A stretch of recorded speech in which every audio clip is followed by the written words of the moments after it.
In my 30th year, in the 4th month on the 5th day, while I was among the exiles by the Kibar River, the heavens were opened and I saw visions of God.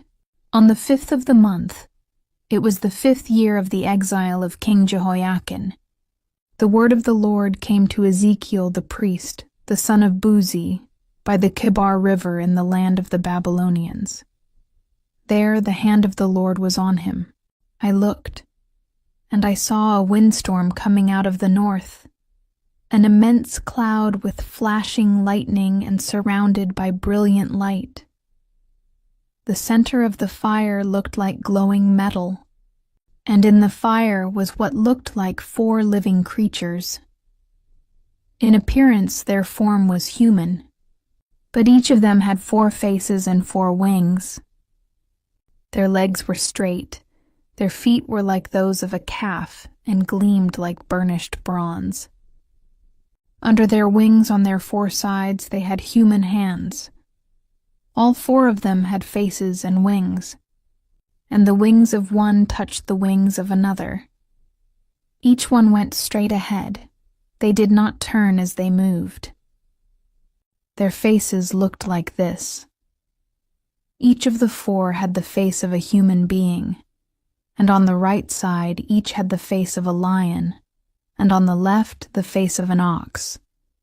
Each also had the face of an eagle. Such were their faces.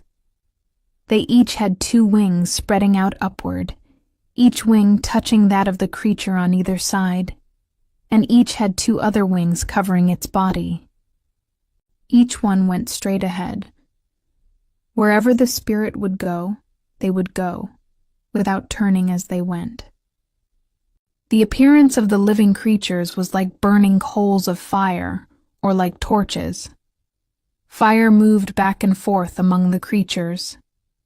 It was bright, and lightning flashed out of it. The creatures sped back and forth like flashes of lightning. As I looked at the living creatures, I saw a wheel on the ground beside each creature with its 4 faces. This was the appearance and structure of the wheels. They sparkled like topaz, and all 4 looked alike. Each appeared to be made like a wheel intersecting a wheel. As they moved, they would go in any one of the 4 directions the creatures faced. The wheels did not change direction as the creatures went. Their rims were high and awesome, and all 4 rims were full of eyes all around. When the living creatures moved, the wheels beside them moved. And when the living creatures rose from the ground, the wheels also rose. Wherever the Spirit would go, they would go, and the wheels would rise along with them, because the spirit of the living creatures was in the wheels. When the creatures moved, they also moved. When the creatures stood still, they also stood still. And when the creatures rose from the ground, the wheels rose along with them, because the spirit of the living creatures was in the wheels. Spread out above the heads of the living creatures was what looked something like a vault, sparkling like crystal, and awesome. Under the vault, their wings were stretched out one toward the other, and each had 2 wings covering its body. When the creatures moved, I heard the sound of their wings, like the roar of rushing waters, like the voice of the Almighty, like the tumult of an army. When they stood still, they lowered their wings. Then there came a voice from above the vault over their heads as they stood with lowered wings. Above the vault over their heads was what looked like a throne of lapis lazuli, and high above on the throne was a figure like that of a man. I saw that from what appeared to be his waist up, he looked like glowing metal, as if full of fire, and that from there down he looked like fire, and brilliant light surrounded him. Like the appearance of a rainbow in the clouds on a rainy day, so was the radiance around him. This was the appearance of the likeness of the glory of the Lord. When I saw it, I fell face down, and I heard the voice of one speaking. He said to me, "Son of man, Stand up on your feet, and I will speak to you." As he spoke, the Spirit came into me and raised me to my feet, and I heard him speaking to me. He said, "Son of man, I am sending you to the Israelites, to a rebellious nation that has rebelled against me. They and their ancestors have been in revolt against me to this very day. The people to whom I am sending you are obstinate and stubborn.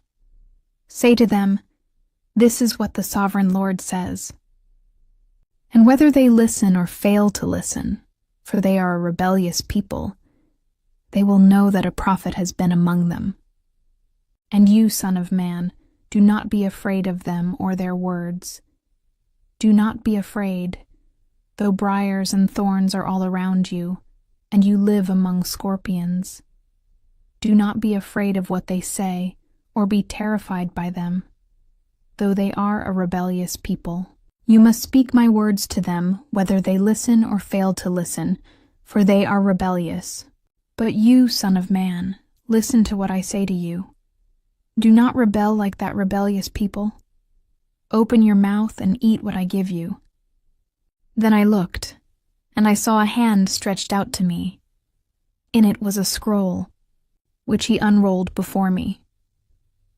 On both sides of it were written words of lament and mourning and woe. And he said to me, "Son of man, eat what is before you, eat this scroll, then go and speak to the people of Israel." So I opened my mouth, and he gave me the scroll to eat. Then he said to me, "Son of man, eat this scroll I am giving you, and fill your stomach with it." So I ate it, and it tasted as sweet as honey in my mouth. He then said to me, "Son of man, go now to the people of Israel and speak my words to them. You are not being sent to a people of obscure speech and strange language, but to the people of Israel. Not to many peoples of obscure speech and strange language, whose words you cannot understand. Surely, if I had sent you to them, they would have listened to you. But the people of Israel are not willing to listen to you, because they are not willing to listen to me. For all the Israelites are hardened and obstinate. But I will make you as unyielding and hardened as they are. I will make your forehead like the hardest stone, harder than flint. Do not be afraid of them or terrified by them, though they are a rebellious people." And he said to me, "Son of man, listen carefully and take to heart all the words I speak to you. Go now to your people in exile and speak to them. Say to them, 'This is what the Sovereign Lord says,' whether they listen or fail to listen." Then the Spirit lifted me up, and I heard behind me a loud rumbling sound as the glory of the Lord rose from the place where it was standing. It was the sound of the wings of the living creatures brushing against each other, and the sound of the wheels beside them, a loud rumbling sound. The Spirit then lifted me up and took me away, and I went in bitterness and in the anger of my spirit, with the strong hand of the Lord on me. I came to the exiles who lived at Tel Aviv near the Kebar River, and there, where they were living, I sat among them for 7 days, deeply distressed. At the end of 7 days the word of the Lord came to me, "Son of man, I have made you a watchman for the people of Israel, so hear the word I speak and give them warning from me.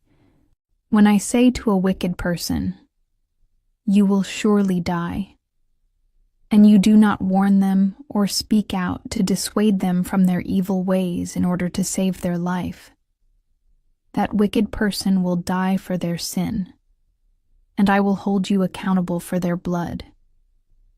But if you do warn the wicked person and they do not turn from their wickedness or from their evil ways, they will die for their sin, but you will have saved yourself. Again, when a righteous person turns from their righteousness and does evil, and I put a stumbling block before them, they will die. Since you did not warn them, they will die for their sin. The righteous things that person did will not be remembered, and I will hold you accountable for their blood. But if you do warn the righteous person not to sin and they do not sin, they will surely live because they took warning, and you will have saved yourself. The hand of the Lord was on me there, and he said to me, "Get up and go out to the plain, and there I will speak to you." So I got up and went out to the plain, and the glory of the Lord was standing there, like the glory I had seen by the Kibar River, and I fell face down. Then the Spirit came into me and raised me to my feet. He spoke to me and said, "Go, shut yourself inside your house, and you, son of man, they will tie with ropes. You will be bound so that you cannot go out among the people. I will make your tongue stick to the roof of your mouth so that you will be silent and unable to rebuke them, for they are a rebellious people. But when I speak to you, I will open your mouth and you shall say to them, 'This is what the Sovereign Lord says.' Whoever will listen, let them listen, and whoever will refuse, let them refuse, for they are a rebellious people. Now, son of man, take a block of clay, put it in front of you, and draw the city of Jerusalem on it. Then lay siege to it. Erect siege works against it. Build a ramp up to it.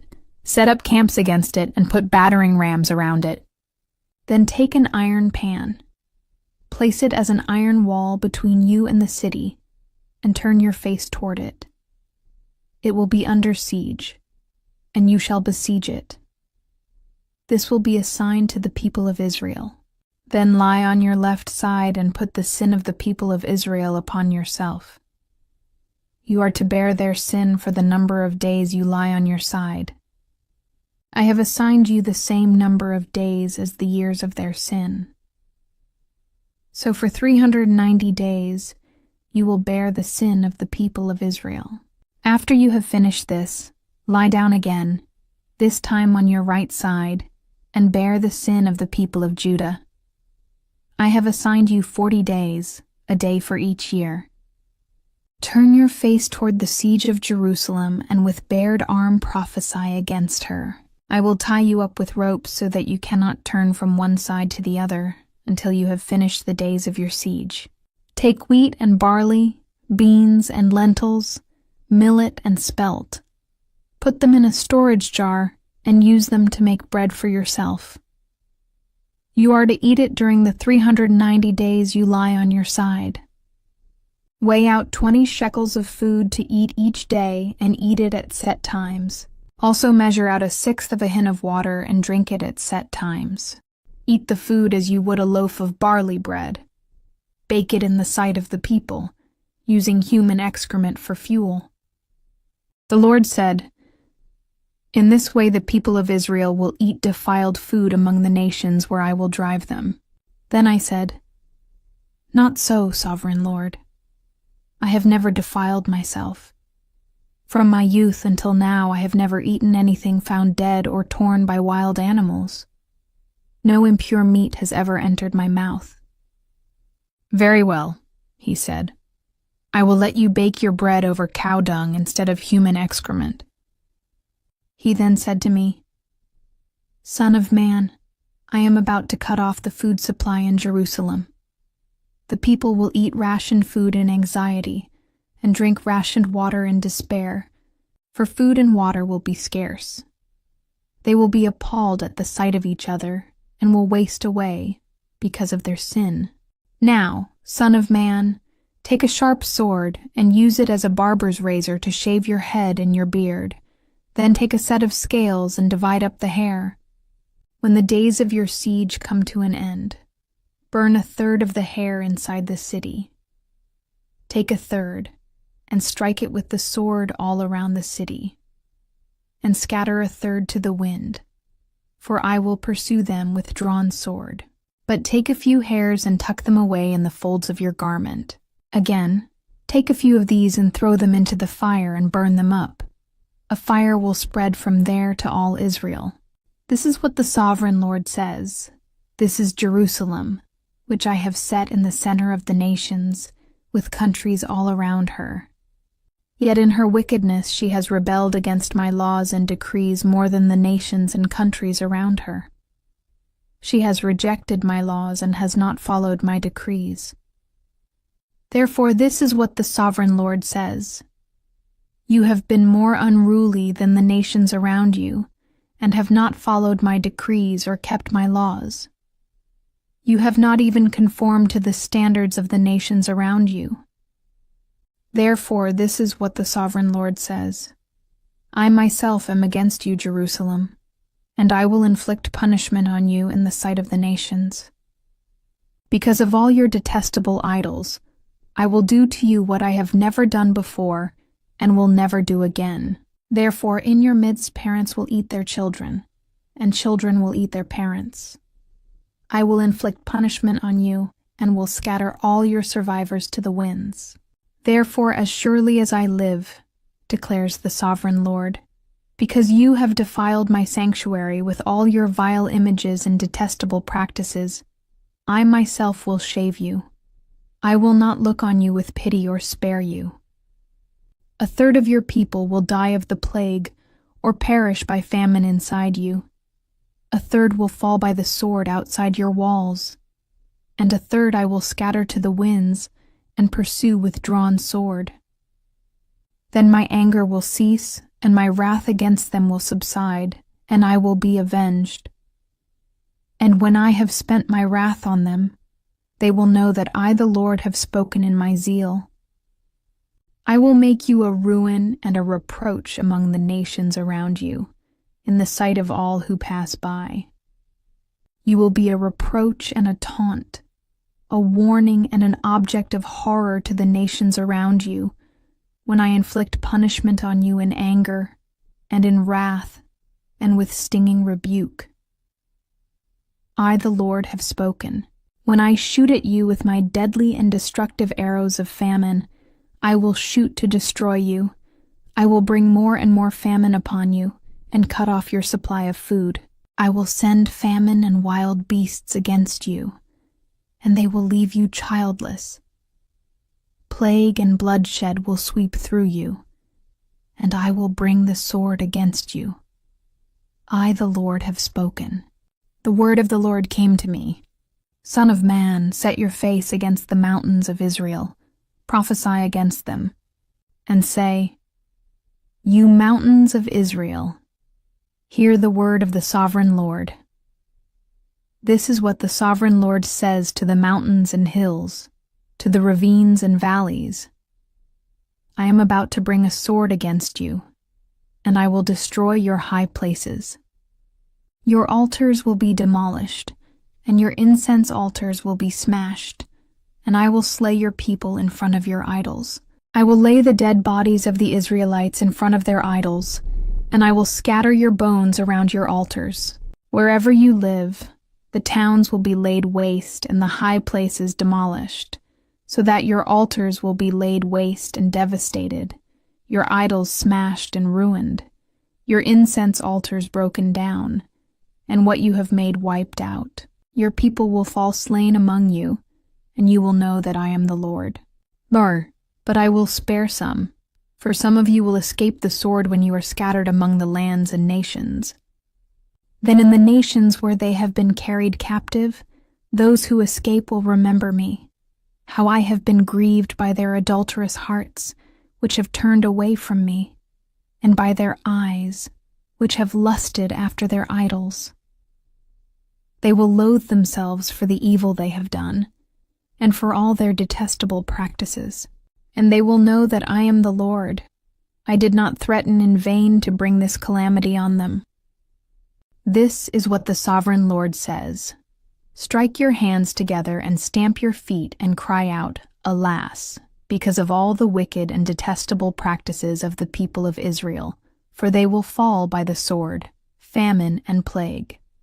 One who is far away will die of the plague, and one who is near will fall by the sword, and anyone who survives and is spared will die of famine. So will I pour out my wrath on them, and they will know that I am the Lord, when their people lie slain among their idols around their altars, on every high hill and on all the mountain tops, under every spreading tree and every leafy oak, places where they offered fragrant incense to all their idols. And I will stretch out my hand against them and make the land a desolate waste from the desert to Diblah, wherever they live. Then they will know that I am the Lord. The word of the Lord came to me. Son of man, this is what the sovereign Lord says to the land of Israel. The end has come. Upon the four corners of the land, the end is now upon you, and I will unleash my anger against you. I will judge you according to your conduct, and repay you for all your detestable practices. I will not look on you with pity. I will not spare you. I will surely repay you for your conduct, and for the detestable practices among you. Then you will know that I am the Lord. This is what the sovereign Lord says. Disaster, unheard of disaster. See, it comes. The end has come. The end has come. It has roused itself against you. See, it comes. Doom has come upon you who dwell in the land. The time has come. The day is near. There is panic, not joy, on the mountains. I'm about to pour out my wrath on you and spend my anger against you. I will judge you according to your conduct and repay you for all your detestable practices. I will not look on you with pity. I will not spare you. I will repay you for your conduct and for the detestable practices among you. Then you will know that it is I, the Lord, who strikes you. See the day? See, it comes. Doom has burst forth. The rod has budded. Arrogance has blossomed. Violence has arisen. A rod to punish the wicked. None of the people will be left. None of that crowd. None of their wealth. Nothing of value. The time has come. The day has arrived. Let not the buyer rejoice, nor the seller grieve, for my wrath is on the whole crowd. The seller will not recover the property that was sold, as long as both buyer and seller live, for the vision concerning the whole crowd will not be reversed. Because of their sins, not one of them will preserve their life. They have blown the trumpet. They have made all things ready, but no one will go into battle, for my wrath is on the whole crowd. Outside is the sword. Inside are plague and famine. Those in the country will die by the sword. Those in the city will be devoured by famine and plague. The fugitives who escape will flee to the mountains. Like doves of the valleys, they will all moan, each for their own sins. Every hand will go limp. Every leg will be wet with urine. They will put on sackcloth and be clothed with terror. Every face will be covered with shame, and every head will be shaved. They will throw their silver into the streets, and their gold will be treated as a thing unclean. Their silver and gold will not be able to deliver them in the day of the Lord's wrath. It will not satisfy their hunger or fill their stomachs, for it has caused them to stumble into sin. They took pride in their beautiful jewelry and used it to make their detestable idols. They made it into vile images. Therefore I will make it a thing unclean for them. I will give their wealth as plunder to foreigners, and as loot to the wicked of the earth, who will defile it. I will turn my face away from the people, and robbers will desecrate the place I treasure. They will enter it, and will defile it. Prepare chains, for the land is full of bloodshed, and the city is full of violence. I will bring the most wicked of nations to take possession of their houses. I will put an end to the pride of the mighty, and their sanctuaries will be desecrated. When terror comes, they will seek peace in vain. Calamity upon calamity will come, and rumor upon rumor. They will go searching for a vision from the prophet. Priestly instruction in the law will cease. The council of the elders will come to an end. The king will mourn. The prince will be clothed with despair, and the hands of the people of the land will tremble. I will deal with them according to their conduct, and by their own standards I will judge them. Then they will know that I am the Lord. In the 6th year, in the 6th month on the 5th day, while I was sitting in my house and the elders of Judah were sitting before me, the hand of the sovereign Lord came on me there. I looked, and I saw a figure like that of a man. From what appeared to be his waist down, he was like fire, and from there up his appearance was as bright as glowing metal. He stretched out what looked like a hand, and took me by the hair of my head. The Spirit lifted me up between earth and heaven, and in visions of God, he took me to Jerusalem, to the entrance of the north gate of the inner court, where the idol that provokes to jealousy stood. And there before me was the glory of the God of Israel, as in the vision I had seen in the plain. Then he said to me, "Son of man, look toward the north."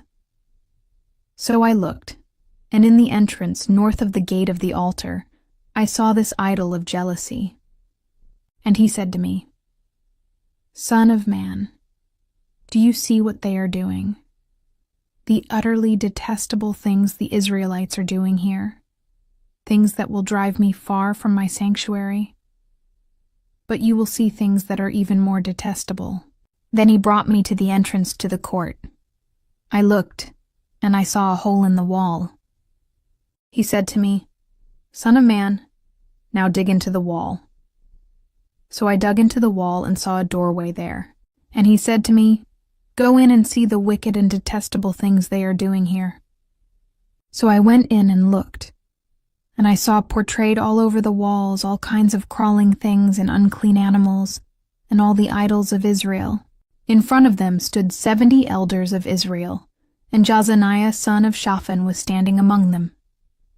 Each had a censer in his hand, and a fragrant cloud of incense was rising. He said to me, "Son of man, have you seen what the elders of Israel are doing in the darkness, each at the shrine of his own idol? They say, 'The Lord does not see us. The Lord has forsaken the land.'" Again he said, "You will see them doing things that are even more detestable." Then he brought me to the entrance of the north gate of the house of the Lord, and I saw women sitting there, mourning the god Tammuz. He said to me, "Do you see this, son of man? You will see things that are even more detestable than this." He then brought me into the inner court of the house of the Lord, and there at the entrance to the temple, between the portico and the altar, were about 25 men. With their backs toward the temple of the Lord and their faces toward the east, they were bowing down to the sun in the east. He said to me, "Have you seen this, son of man? Is it a trivial matter for the people of Judah to do the detestable things they are doing here? Must they also fill the land with violence and continually arouse my anger?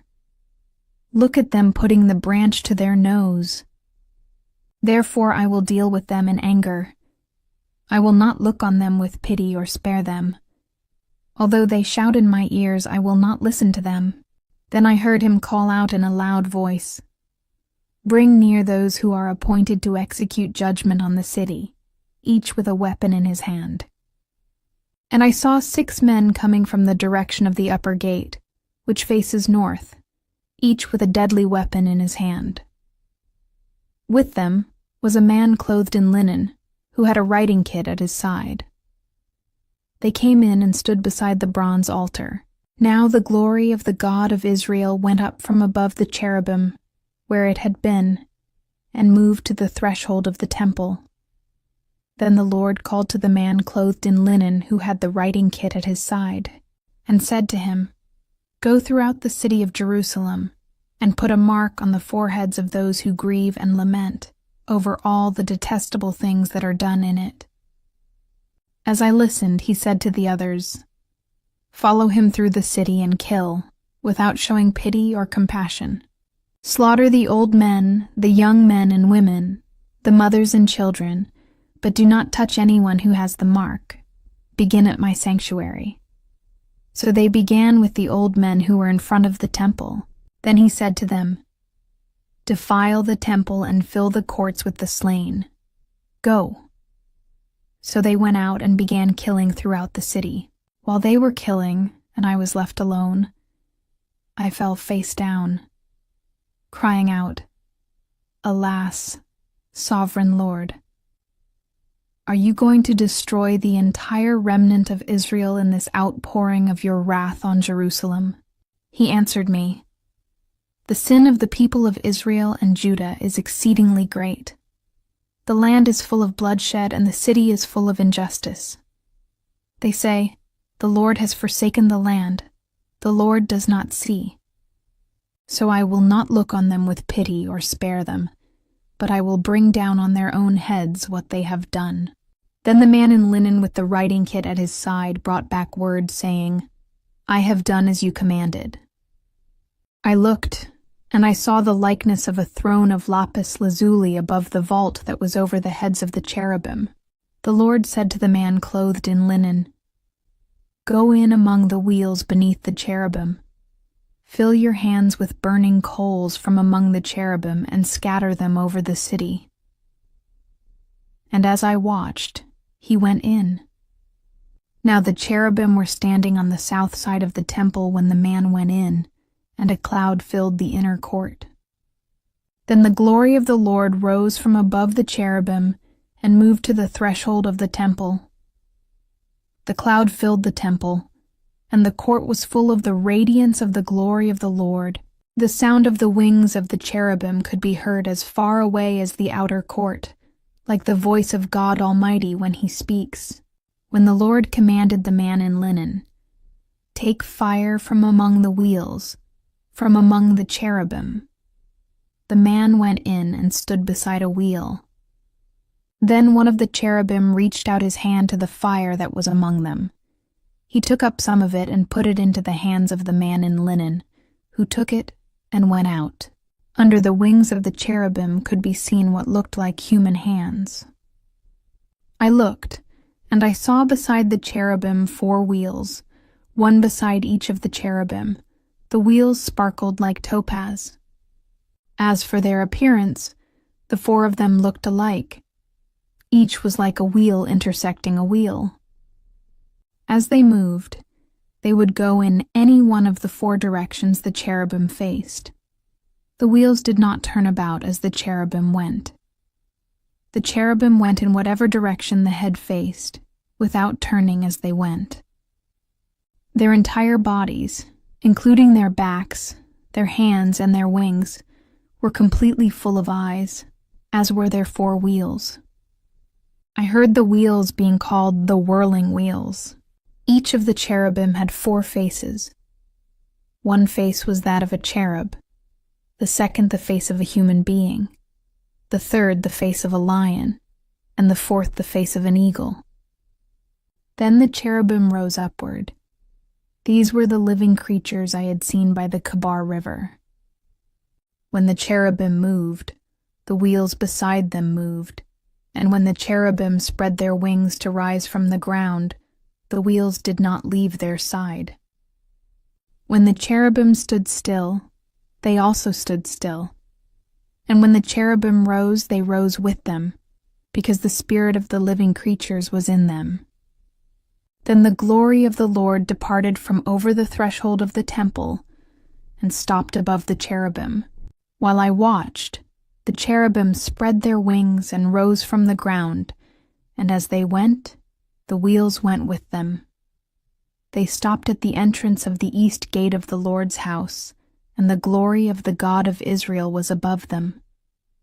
These were the living creatures I had seen beneath the God of Israel by the Kebar River, and I realized that they were cherubim. Each had 4 faces and 4 wings, and under their wings was what looked like human hands. Their faces had the same appearance as those I had seen by the Kebar River. Each one went straight ahead. Then the Spirit lifted me up and brought me to the gate of the house of the Lord that faces east. There at the entrance of the gate were 25 men, and I saw among them Jazaniah, son of Azur, and Pelatiah, son of Benaiah, leaders of the people. The Lord said to me, Son of man, these are the men who are plotting evil and giving wicked advice in this city. They say, Haven't our houses been recently rebuilt? This city is a pot, and we are the meat in it. Therefore prophesy against them, prophesy, Son of man. Then the Spirit of the Lord came on me, and he told me to say, "This is what the Lord says. That is what you are saying, you leaders in Israel. But I know what is going through your mind. You have killed many people in this city and filled its streets with the dead. Therefore this is what the sovereign Lord says. The bodies you have thrown there are the meat, and this city is the pot, but I will drive you out of it. You fear the sword, and the sword is what I will bring against you, declares the sovereign Lord. I will drive you out of the city and deliver you into the hands of foreigners and inflict punishment on you. You will fall by the sword, and I will execute judgment on you at the borders of Israel. Then you will know that I am the Lord. This city will not be a pot for you, nor will you be the meat in it. I will execute judgment on you at the borders of Israel. And you will know that I am the Lord, for you have not followed my decrees or kept my laws, but have conformed to the standards of the nations around you." Now as I was prophesying, Pelatiah son of Benaiah died. Then I fell face down and cried out in a loud voice, "Alas, sovereign Lord, will you completely destroy the remnant of Israel?" The word of the Lord came to me, "Son of man, the people of Jerusalem have said of your fellow exiles and all the other Israelites, 'They are far away from the Lord. This land was given to us as our possession.' Therefore say, 'This is what the sovereign Lord says. Although I sent them far away among the nations and scattered them among the countries, yet for a little while I have been a sanctuary for them in the countries where they have gone. Therefore say, this is what the sovereign Lord says. I will gather you from the nations and bring you back from the countries where you have been scattered, and I will give you back the land of Israel again. They will return to it and remove all its vile images and detestable idols. I will give them an undivided heart and put a new spirit in them. I will remove from them their heart of stone and give them a heart of flesh. Then they will follow my decrees and be careful to keep my laws. They will be my people, and I will be their God.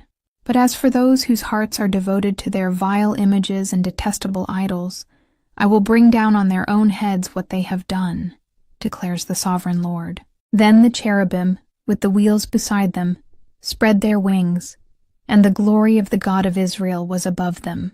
The glory of the Lord went up from within the city, and stopped above the mountain east of it. The Spirit lifted me up and brought me to the exiles in Babylonia, in the vision given by the Spirit of God.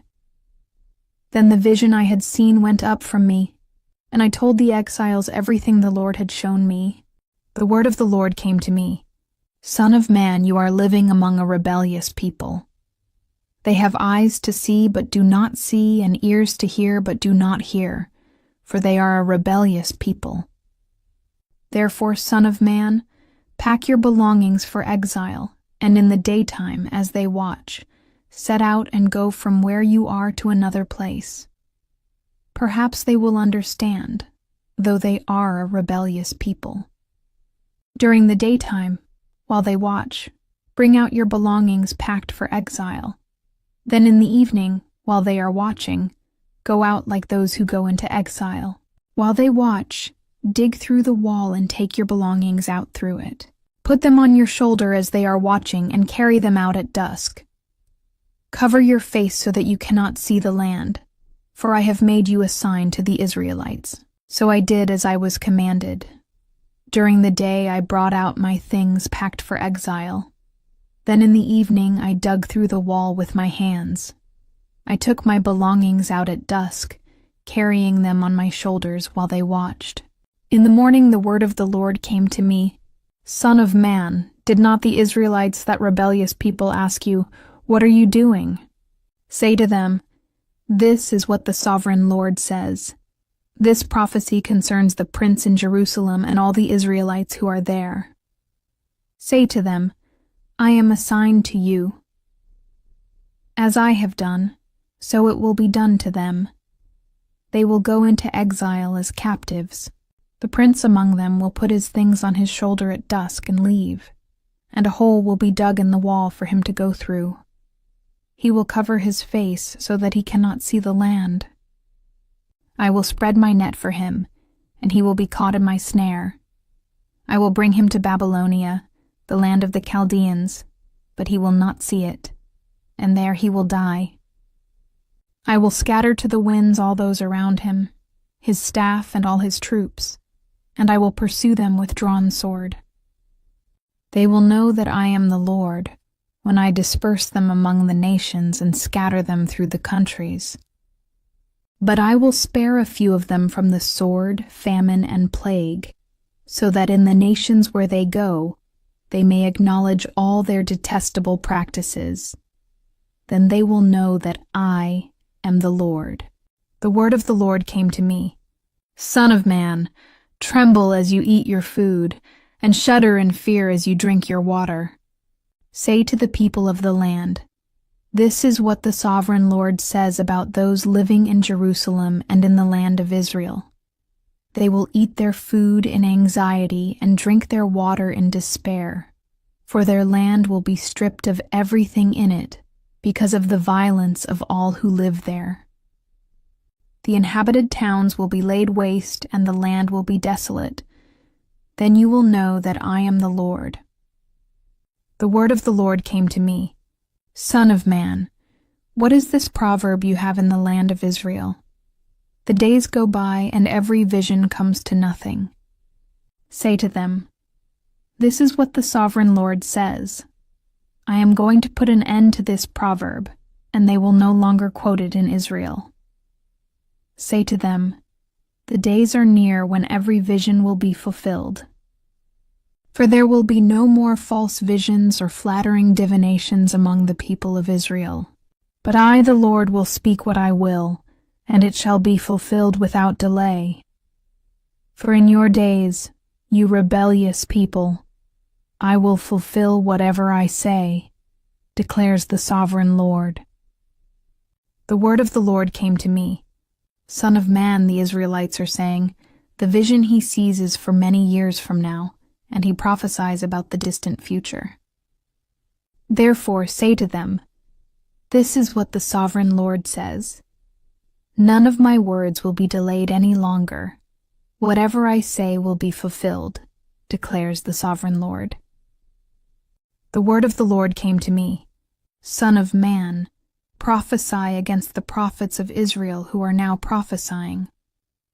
Say to those who prophesy out of their own imagination, hear the word of the Lord. This is what the sovereign Lord says. Woe to the foolish prophets who follow their own spirit and have seen nothing. Your prophets, Israel, are like jackals among ruins. You have not gone up to the breaches in the wall to repair it for the people of Israel, so that it will stand firm in the battle on the day of the Lord.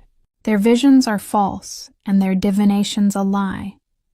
Even though the Lord has not sent them, they say, the Lord declares, and expect him to fulfill their words.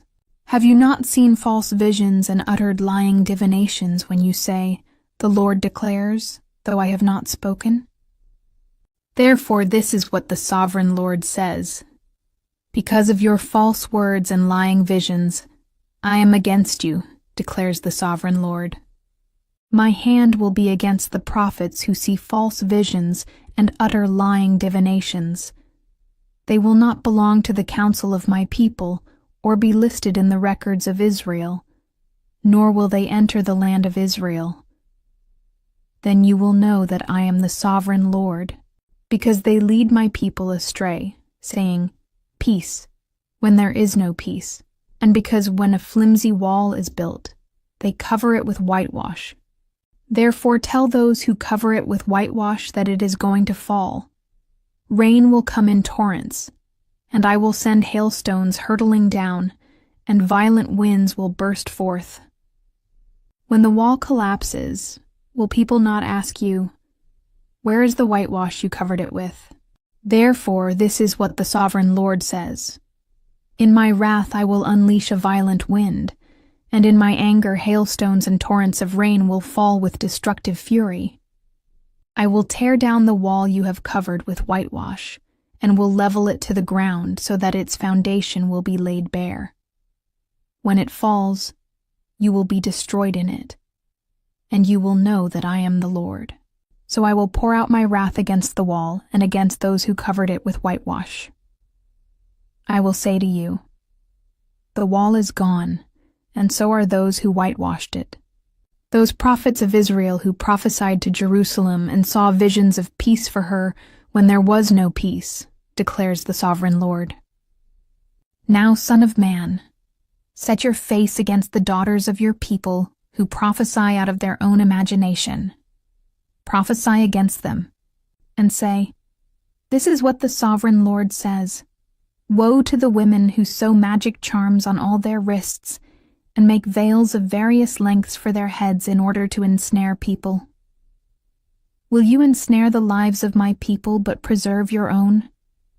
You have profaned me among my people for a few handfuls of barley and scraps of bread. By lying to my people who listen to lies, you have killed those who should not have died, and have spared those who should not live. Therefore this is what the sovereign Lord says.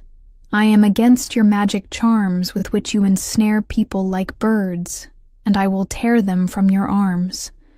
I will set free the people that you ensnare like birds. I will tear off your veils and save my people from your hands, and they will no longer fall prey to your power. Then you will know that I am the Lord. Because you disheartened the righteous with your lies, when I had brought them no grief, and because you encouraged the wicked not to turn from their evil ways and so save their lives. Therefore you will no longer see false visions or practice divination. I will save my people from your hands, and then you will know that I am the Lord. Some of the elders of Israel came to me and sat down in front of me. Then the word of the Lord came to me. Son of man, these men have set up idols in their hearts and put wicked stumbling blocks before their faces. Should I let them inquire of me at all? Therefore speak to them and tell them, this is what the sovereign Lord says. When any of the Israelites set up idols in their hearts and put a wicked stumbling block before their faces and then go to a prophet, I the Lord will answer them myself in keeping with their great idolatry. I will do this to recapture the hearts of the people of Israel, who have all deserted me for their idols. Therefore say to the people of Israel, this is what the sovereign Lord says, repent, turn from your idols and renounce all your detestable practices. When any of the Israelites or any foreigner residing in Israel separate themselves from me and set up idols in their hearts, and put a wicked stumbling block before their faces, and then go to a prophet to inquire of me, I the Lord will answer them myself. I will set my face against them, and make them an example and a byword. I will remove them from my people. Then you will know that I am the Lord. And if the prophet is enticed to utter a prophecy, I the Lord have enticed that prophet. And I will stretch out my hand against him and destroy him from among my people Israel. They will bear their guilt. The prophet will be as guilty as the one who consults him. Then the people of Israel will no longer stray from me, nor will they defile themselves any more with all their sins. They will be my people, and I will be their God, declares the sovereign Lord. The word of the Lord came to me, Son of man, if a country sins against me by being unfaithful, and I stretch out my hand against it to cut off its food supply and send famine upon it and kill its people and their animals, even if these three men, Noah, Daniel, and Job, were in it, they could save only themselves by their righteousness, declares the sovereign Lord. Or if I send wild beasts through that country and they leave it childless, and it becomes desolate so that no one can pass through it because of the beasts, as surely as I live, declares the sovereign Lord, even if these three men were in it, they could not save their own sons or daughters. They alone would be saved, but the land would be desolate. Or if I bring a sword against that country and say, let the sword pass throughout the land, and I kill its people and their animals, as surely as I live, declares the sovereign Lord, even if these 3 men were in it, they could not save their own sons or daughters. They alone would be saved. Or if I send a plague into that land and pour out my wrath on it through bloodshed, killing its people and their animals, as surely as I live, declares the sovereign Lord, even if Noah, Daniel, and Job were in it, they could save neither son nor daughter. They would save only themselves by their righteousness. For this is what the sovereign Lord says: how much worse will it be when I send against Jerusalem my 4 dreadful judgments, sword and famine and wild beasts and plague, to kill its men and their animals. Yet there will be some survivors, sons and daughters who will be brought out of it. They will come to you, and when you see their conduct and their actions, you will be consoled regarding the disaster I have brought on Jerusalem, every disaster I have brought on it. You will be consoled when you see their conduct and their actions, for you will know that I have done nothing in it without cause, declares the sovereign Lord. The word of the Lord came to me. Son of man, how is the wood of a vine different from that of a branch from any of the trees in the forest? Is wood ever taken from it to make anything useful? Do they make pegs from it to hang things on? And after it is thrown on the fire as fuel and the fire burns both ends and chars the middle, is it then useful for anything? If it was not useful for anything when it was whole, how much less can it be made into something useful when the fire has burned it and it is charred? Therefore this is what the sovereign Lord says: as I have given the wood of the vine among the trees of the forest as fuel for the fire, so will I treat the people living in Jerusalem. I will set my face against them. Although they have come out of the fire will yet consume them. And when I set my face against them, you will know that I am the Lord. I will make the land desolate because they have been unfaithful, declares the sovereign Lord. The word of the Lord came to me. Son of man, confront Jerusalem with her detestable practices, and say, this is what the sovereign Lord says to Jerusalem. Your ancestry and birth were in the land of the Canaanites. Your father was an Amorite, and your mother a Hittite. On the day you were born, your cord was not cut, nor were you washed with water to make you clean, nor were you rubbed with salt, or wrapped in cloths. No one looked on you with pity, or had compassion enough to do any of these things for you. Rather, you were thrown out into the open field. For on the day you were born, you were despised. Then I passed by and saw you kicking about in your blood, and as you lay there in your blood, I said to you, live. I made you grow like a plant of the field. You grew and developed and entered puberty. Your breasts had formed and your hair had grown, yet you were stark naked. Later I passed by, and when I looked at you and saw that you were old enough for love, I spread the corner of my garment over you and covered your naked body. I gave you my solemn oath and entered into a covenant with you, declares the sovereign Lord, and you became mine. I bathed you with water and washed the blood from you and put ointments on you. I clothed you with an embroidered dress and put sandals of fine leather on you. I dressed you in fine linen and covered you with costly garments. I adorned you with jewelry.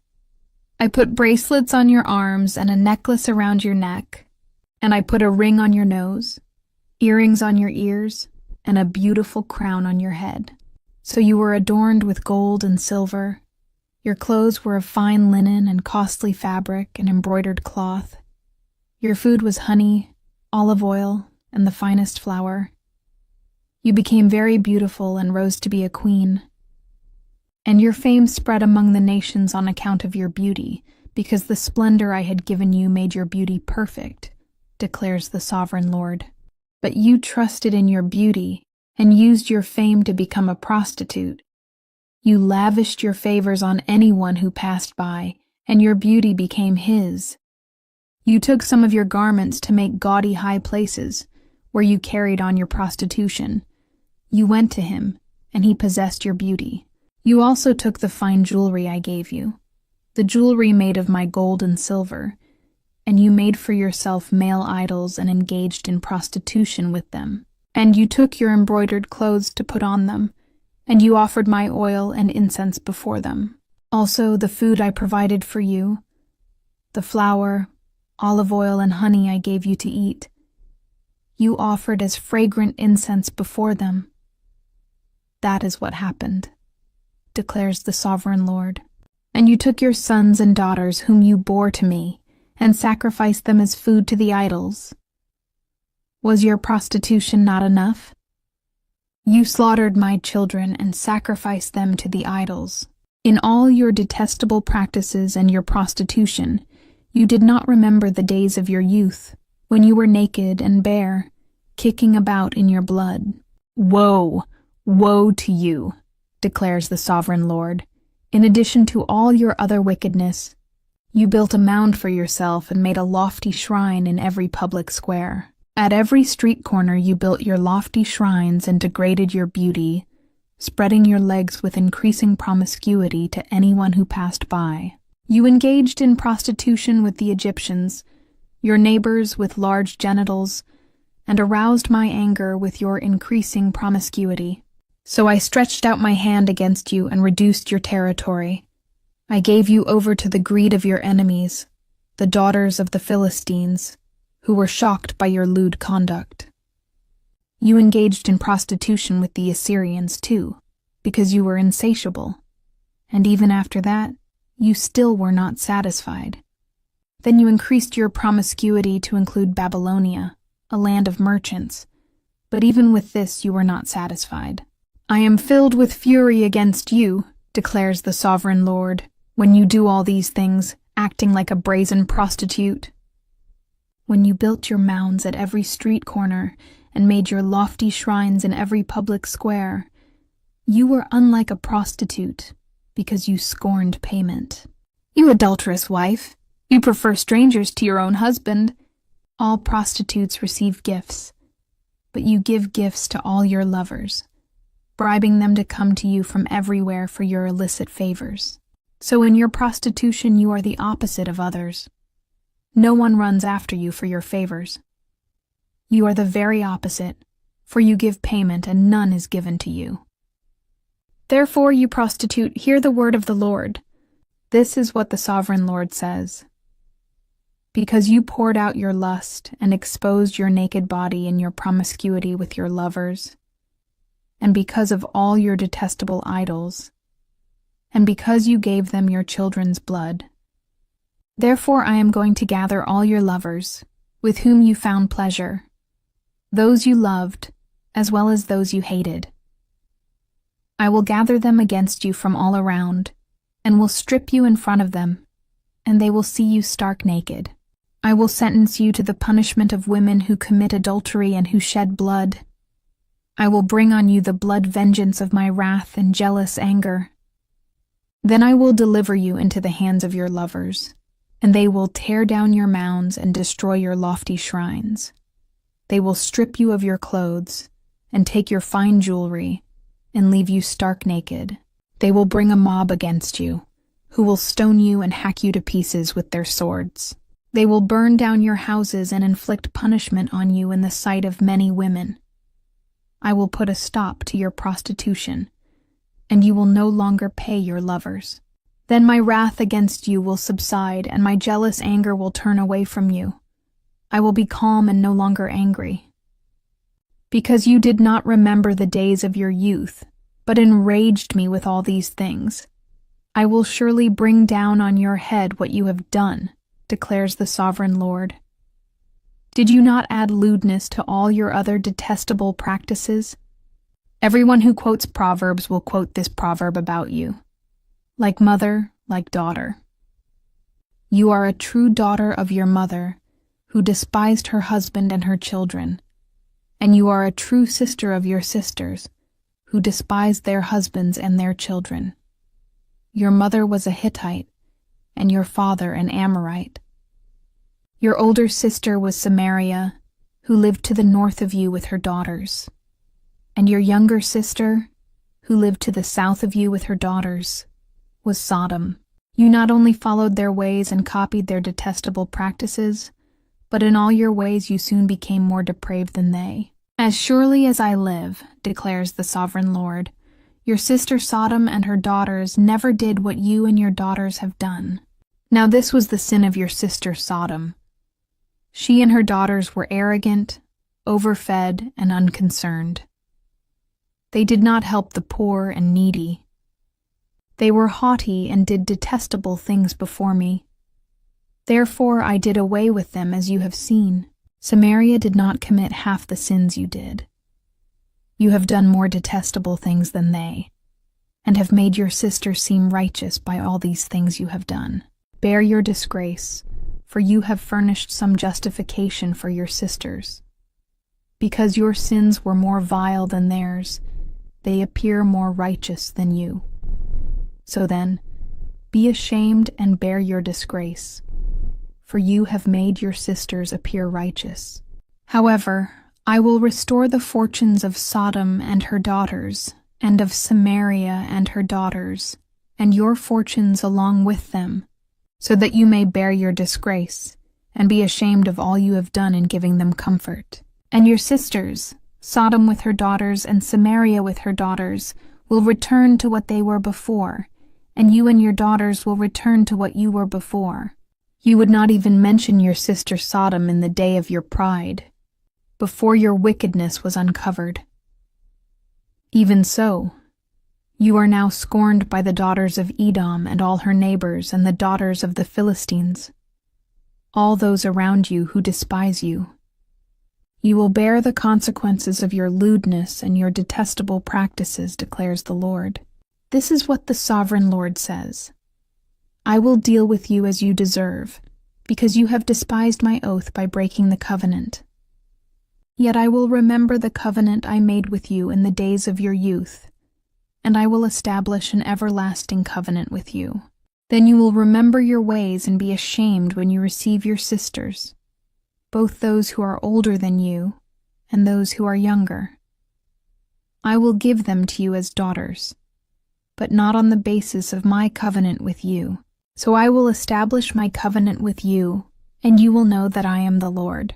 Then, when I make atonement for you for all you have done, you will remember and be ashamed and never again open your mouth because of your humiliation, declares the sovereign Lord. The word of the Lord came to me. Son of man, set forth an allegory and tell it to the Israelites as a parable. Say to them, this is what the sovereign Lord says. A great eagle with powerful wings, long feathers, and full plumage of varied colors came to Lebanon.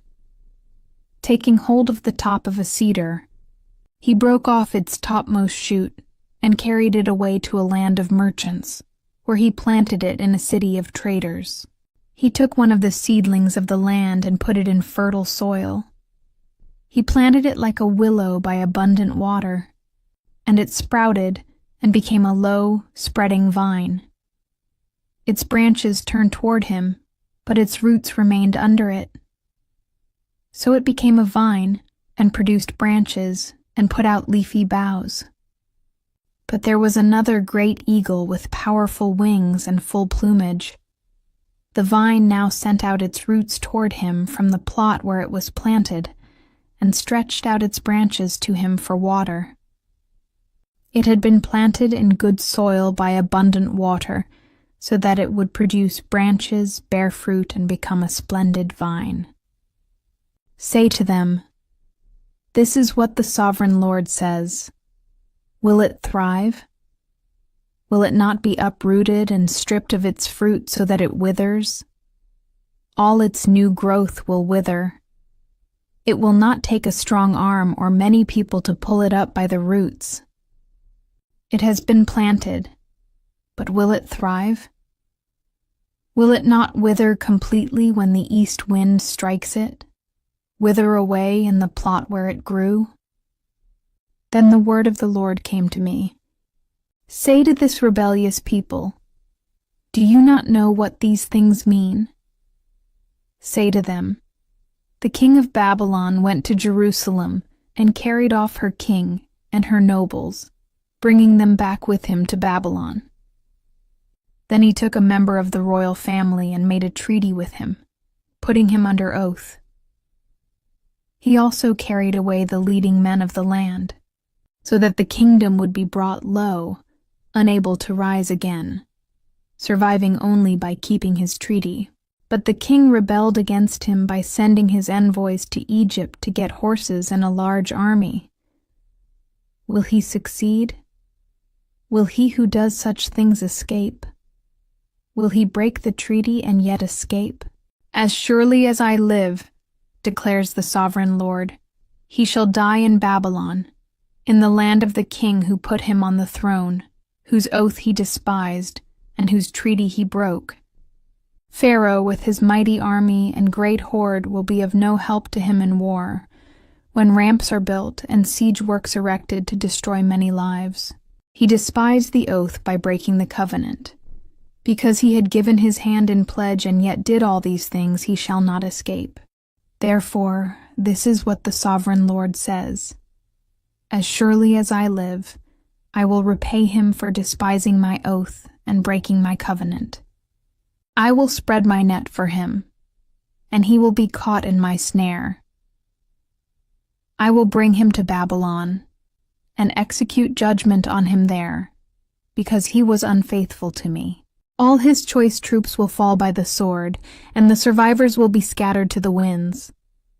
Then you will know that I, the Lord, have spoken. This is what the sovereign Lord says. I myself will take a shoot from the very top of a cedar and plant it. I will break off a tender sprig from its topmost shoots and plant it on a high and lofty mountain. On the mountain heights of Israel I will plant it.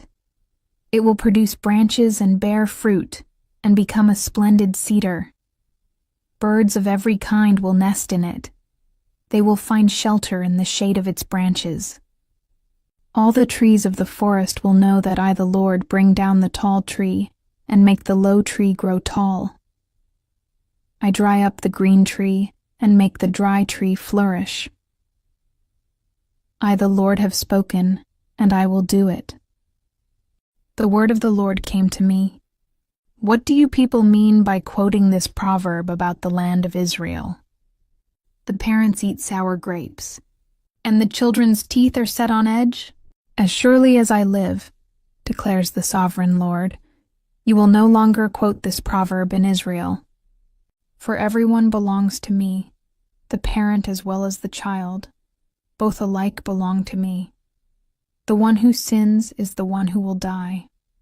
Suppose there is a righteous man who does what is just and right. He does not eat at the mountain shrines or look to the idols of Israel. He does not defile his neighbor's wife or have sexual relations with a woman during her period. He does not oppress anyone, but returns what he took in pledge for a loan. He does not commit robbery, but gives his food to the hungry and provides clothing for the naked. He does not lend to them at interest or take a profit from them. He withholds his hand from doing wrong and judges fairly between two parties. He follows my decrees and faithfully keeps my laws. That man is righteous. He will surely live, declares the sovereign Lord. Suppose he has a violent son who sheds blood or does any of these other things, though the father has done none of them. He eats at the mountain shrines.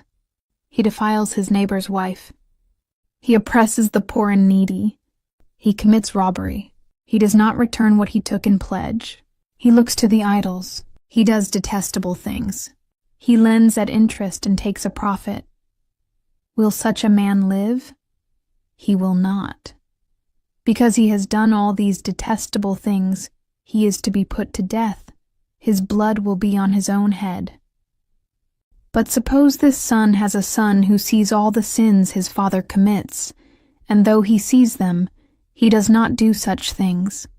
He does not eat at the mountain shrines, or look to the idols of Israel. He does not defile his neighbor's wife. He does not oppress anyone, or require a pledge for a loan. He does not commit robbery, but gives his food to the hungry, and provides clothing for the naked. He withholds his hand from mistreating the poor, and takes no interest or profit from them. He keeps my laws and follows my decrees. He will not die for his father's sin. He will surely live. But his father will die for his own sin, because he practiced extortion, robbed his brother, and did what was wrong among his people. Yet you ask, why does the son not share the guilt of his father? Since the son has done what is just and right, and has been careful to keep all my decrees, he will surely live. The one who sins is the one who will die. The child will not share the guilt of the parent, nor will the parent share the guilt of the child. The righteousness of the righteous will be credited to them, and the wickedness of the wicked will be charged against them. But if a wicked person turns away from all the sins they have committed, and keeps all my decrees, and does what is just and right, that person will surely live. They will not die. None of the offenses they have committed will be remembered against them. Because of the righteous things they have done, they will live. Do I take any pleasure in the death of the wicked? Declares the sovereign Lord. Rather, am I not pleased when they turn from their ways and live? But if a righteous person turns from their righteousness and commits sin and does the same detestable things the wicked person does, will they live?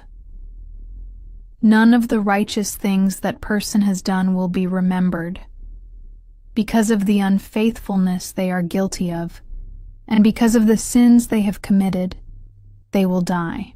Yet you say, the way of the Lord is not just. Hear you, Israelites, is my way unjust? Is it not your ways that are unjust? If a righteous person turns from their righteousness and commits sin, they will die for it. Because of the sin they have committed, they will die. But if a wicked person turns away from the wickedness they have committed and does what is just and right, they will save their life. Because they consider all the offenses they have committed and turn away from them, that person will surely live. They will not die. Yet the Israelites say, the way of the Lord is not just. Are my ways unjust, people of Israel? Is it not your ways that are unjust? Therefore, you Israelites, I will judge each of you according to your own ways, declares the sovereign Lord. Repent. Turn away from all your offenses, then sin will not be your downfall. Rid yourselves of all the offenses you have committed, and get a new heart and a new spirit. Why will you die, people of Israel? For I take no pleasure in the death of anyone, declares the sovereign Lord. Repent and live. Take up a lament concerning the princes of Israel, and say, what a lioness was your mother among the lions. She lay down among them and reared her cubs. She brought up one of her cubs, and he became a strong lion. He learned to tear the prey, and he became a man-eater. The nations heard about him, and he was trapped in their pit. They led him with hooks to the land of Egypt. When she saw her hope unfulfilled, her expectation gone, she took another of her cubs and made him a strong lion. He prowled among the lions, for he was now a strong lion. He learned to tear the prey, and he became a man-eater. He broke down their strongholds and devastated their towns. The land and all who were in it were terrified by his roaring. Then the nations came against him, those from regions round about. They spread their net for him, and he was trapped in their pit. With hooks they pulled him into a cage and brought him to the king of Babylon. They put him in prison, so his roar was heard no longer. On the mountains of Israel, your mother was like a vine in your vineyard, planted by the water. It was fruitful and full of branches, because of abundant water. Its branches were strong, fit for a ruler's scepter. It towered high, above the thick foliage, conspicuous for its height, and for its many branches. But it was uprooted in fury, and thrown to the ground. The east wind made it shrivel. It was stripped of its fruit. Its strong branches withered, and fire consumed them. Now it is planted in the desert, in a dry and thirsty land. Fire spread from one of its main branches, and consumed its fruit. No strong branches left on it, fit for a ruler's scepter. This is a lament, and is to be used as a lament. In the 7th year, in the 5th month on the 10th day, some of the elders of Israel came to inquire of the Lord, and they sat down in front of me. Then the word of the Lord came to me, Son of man, speak to the elders of Israel and say to them, This is what the sovereign Lord says. Have you come to inquire of me? As surely as I live, I will not let you inquire of me, declares the sovereign Lord. Will you judge them? Will you judge them, Son of man? Then confront them with the detestable practices of their ancestors, and say to them, This is what the sovereign Lord says. On the day I chose Israel, I swore with uplifted hand to the descendants of Jacob, and revealed myself to them in Egypt. With uplifted hand I said to them, I am the Lord your God.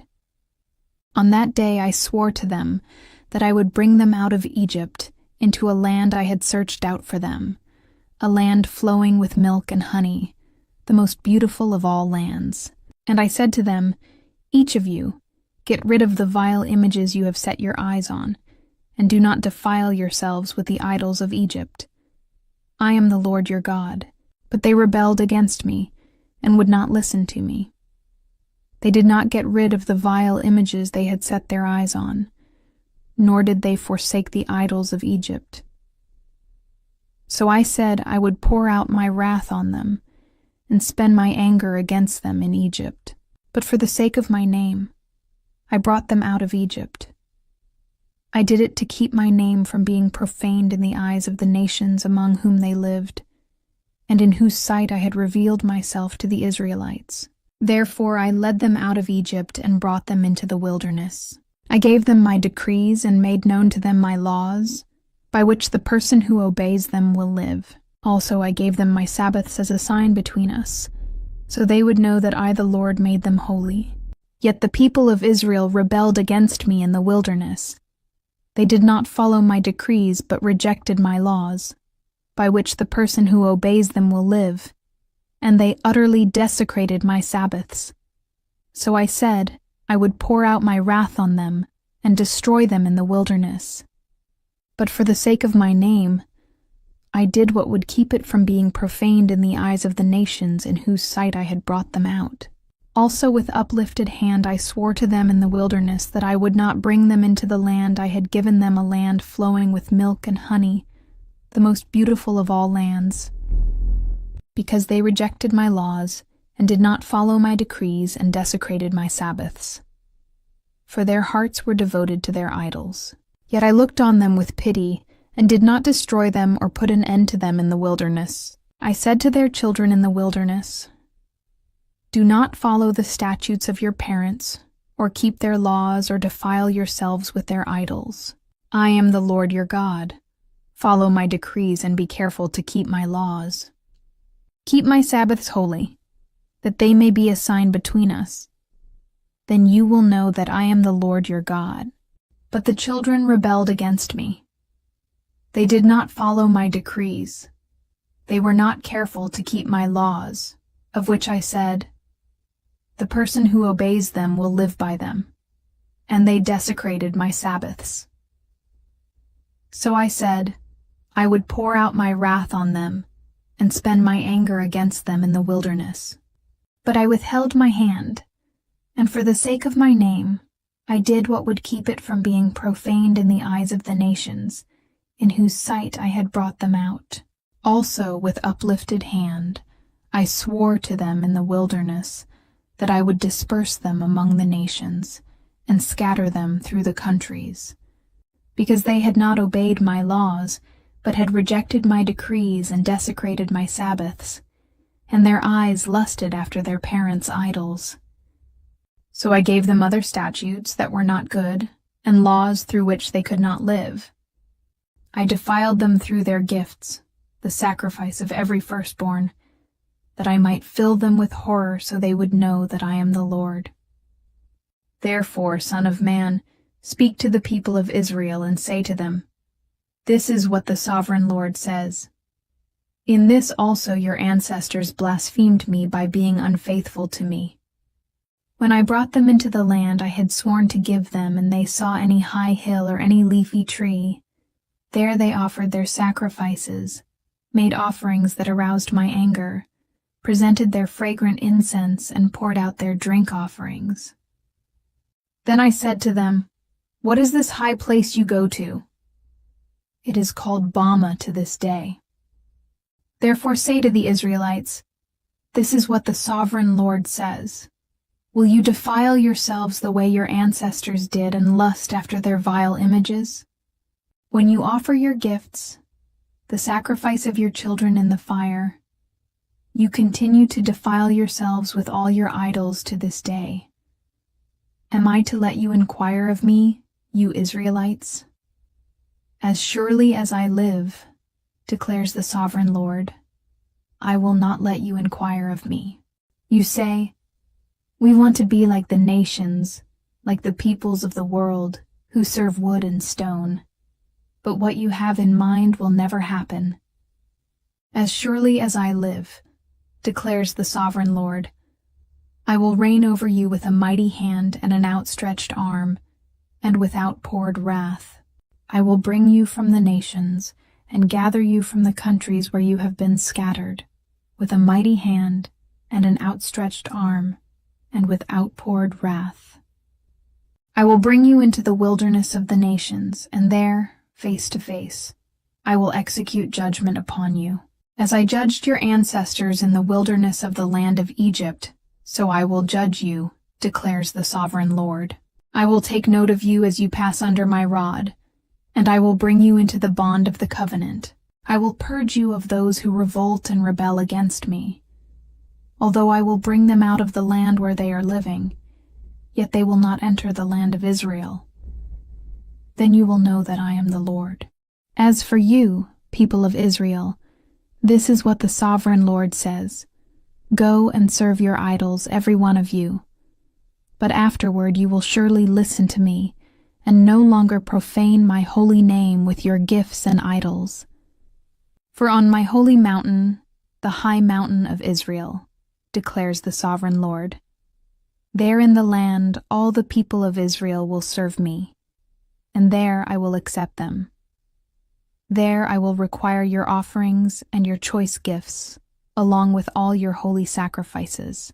I will accept you as fragrant incense when I bring you out from the nations and gather you from the countries where you have been scattered, and I will be proved holy through you in the sight of the nations.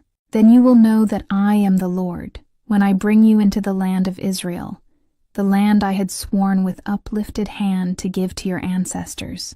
There you will remember your conduct and all the actions by which you have defiled yourselves, and you will loathe yourselves for all the evil you have done. You will know that I am the Lord, when I deal with you for my name's sake, and not according to your evil ways and your corrupt practices, you people of Israel, declares the sovereign Lord. The word of the Lord came to me. Son of man, set your face toward the south. Preach against the south and prophesy against the forest of the southland. Say to the southern forest, Hear the word of the Lord. This is what the sovereign Lord says. I am about to set fire to you, and it will consume all your trees, both green and dry. The blazing flame will not be quenched, and every face from south to north will be scorched by it. Everyone will see that I, the Lord, have kindled it. It will not be quenched. Then I said, Sovereign Lord, they are saying of me, isn't he just telling parables? The word of the Lord came to me.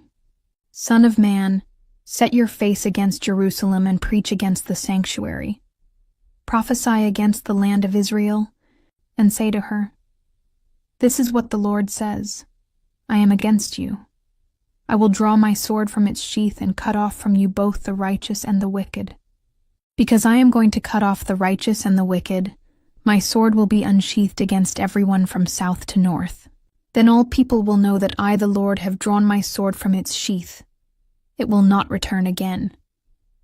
Therefore groan, Son of Man, groan before them with broken heart and bitter grief. And when they ask you, why are you groaning? You shall say, because of the news that is coming. Every heart will melt with fear, and every hand go limp.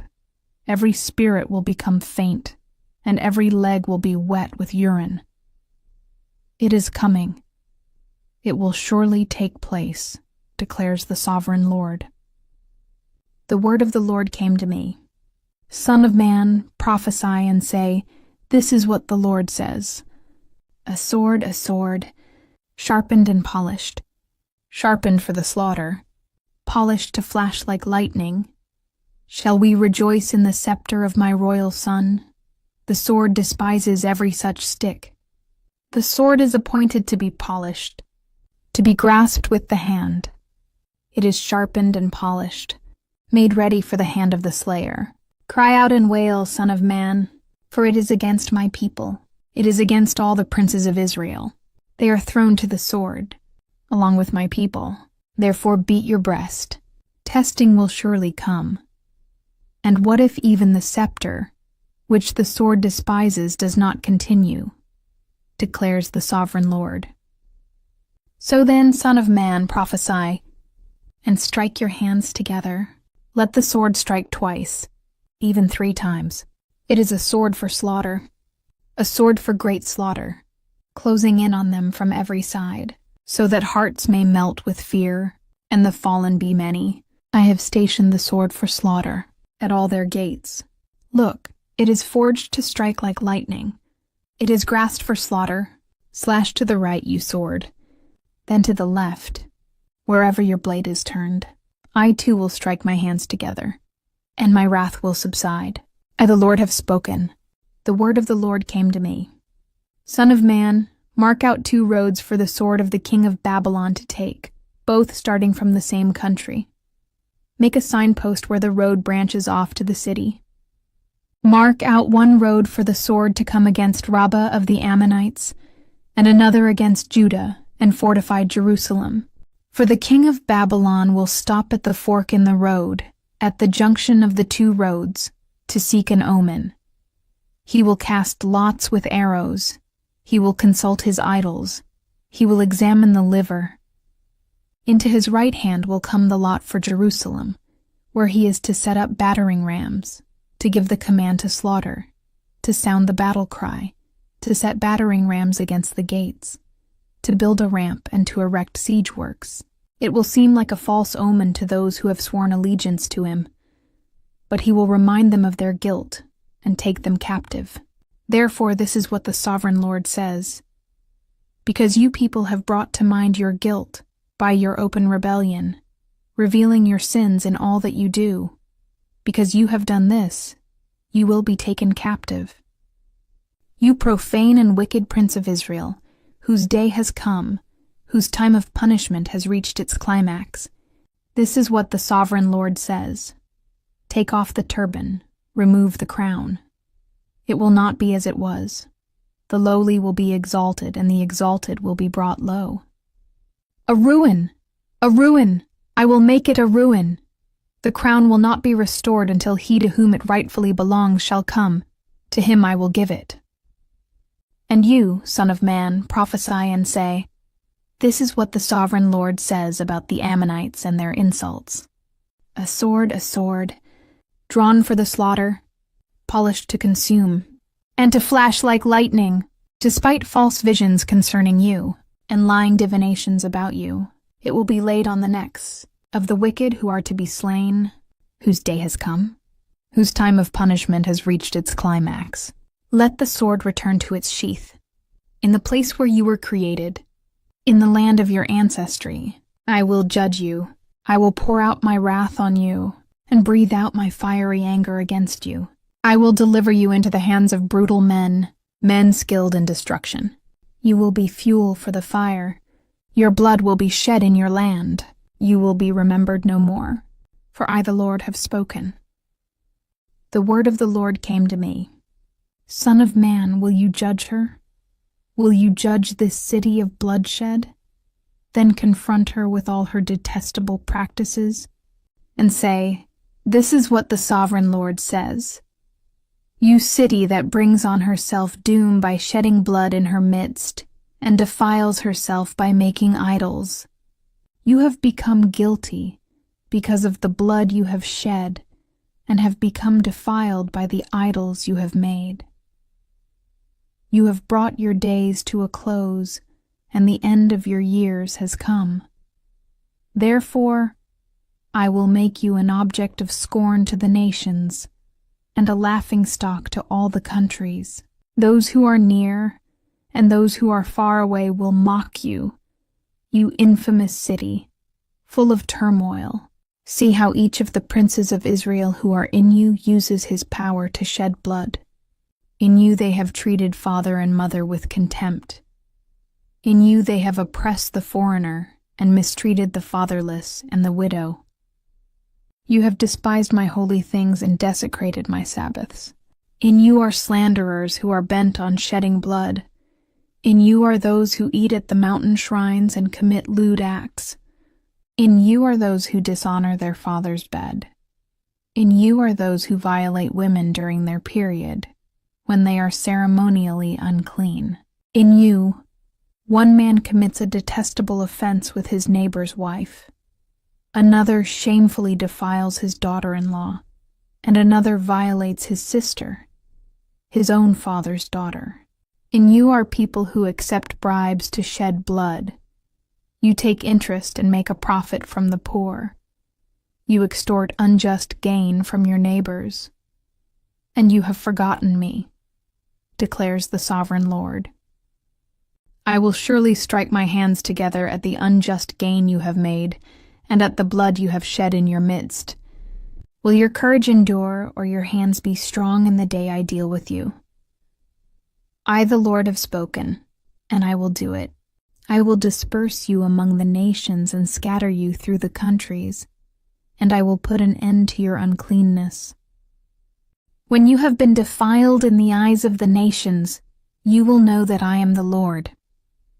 Then the word of the Lord came to me. Son of man, the people of Israel have become dross to me. All of them are the copper, tin, iron, and lead left inside a furnace. They are but the dross of silver. Therefore, this is what the sovereign Lord says.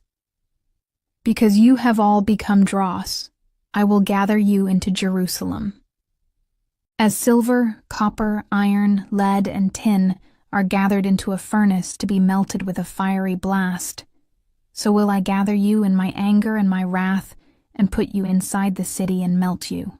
I will gather you and I will blow on you with my fiery wrath, and you will be melted inside her. As silver is melted in a furnace, so you will be melted inside her, and you will know that I, the Lord, have poured out my wrath on you. Again the word of the Lord came to me.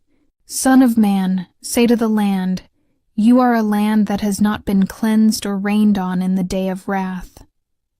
There is a conspiracy of her princes within her like a roaring lion tearing its prey. They devour people, take treasures and precious things, and make many widows within her. Her priests do violence to my law and profane my holy things. They do not distinguish between the holy and the common.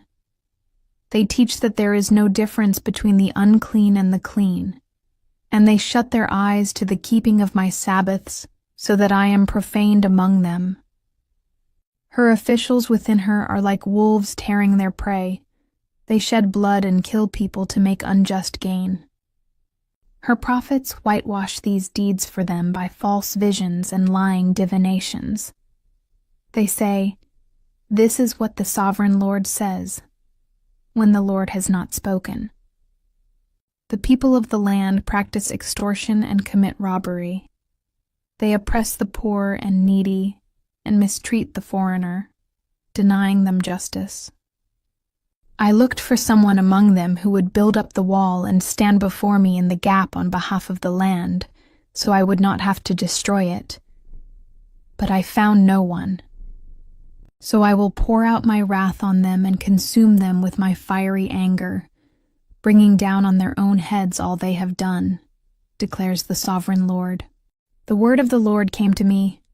Son of man, there were 2 women, daughters of the same mother.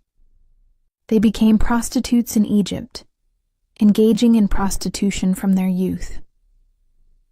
In that land, their breasts were fondled, and their virgin bosoms caressed. The older was named Oholah, and her sister was Oholibah. They were mine and gave birth to sons and daughters. Oholah is Samaria, and Oholibah is Jerusalem.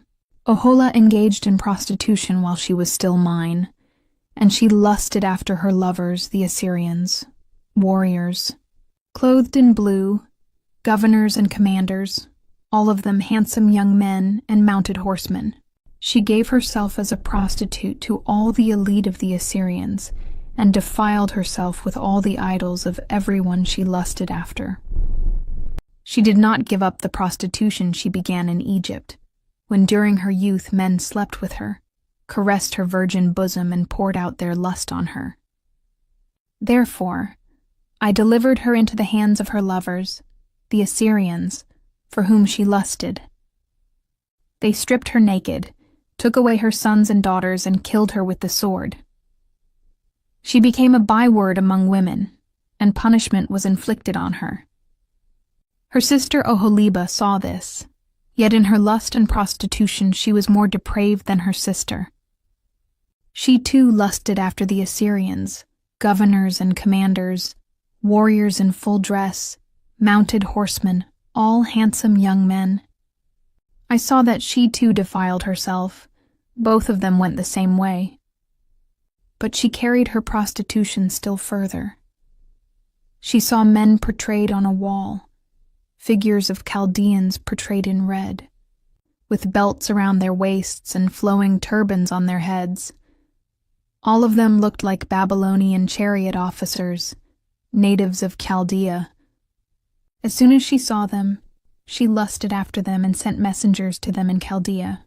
Then the Babylonians came to her, to the bed of love, and in their lust they defiled her.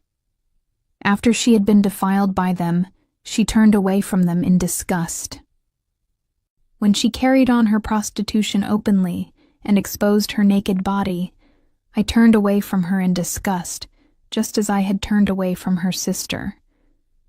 Yet she became more and more promiscuous as she recalled the days of her youth, when she was a prostitute in Egypt. There she lusted after her lovers, whose genitals were like those of donkeys, and whose emission was like that of horses. So you longed for the lewdness of your youth, when in Egypt your bosom was caressed and your young breasts fondled. Therefore, Oholibah, this is what the sovereign Lord says: I will stir up your lovers against you, those you turned away from in disgust, and I will bring them against you from every side. The Babylonians and all the Chaldeans, the men of Pekod and Shoa and Koa, and all the Assyrians with them, handsome young men, all of them governors and commanders, chariot officers and men of high rank, all mounted on horses. They will come against you with weapons, chariots, and wagons, and with a throng of people. They will take up positions against you on every side with large and small shields and with helmets. I will turn you over to them for punishment, and they will punish you according to their standards. I will direct my jealous anger against you, and they will deal with you in fury. They will cut off your noses and your ears, and those of you who are left will fall by the sword. They will take away your sons and daughters, and those of you who are left will be consumed by fire. They will also strip you of your clothes and take your fine jewelry. So I will put a stop to the lewdness and prostitution you began in Egypt. You will not look on these things with longing or remember Egypt anymore. For this is what the sovereign Lord says: I am about to deliver you into the hands of those you hate, to those you turned away from in disgust. They will deal with you in hatred and take away everything you have worked for.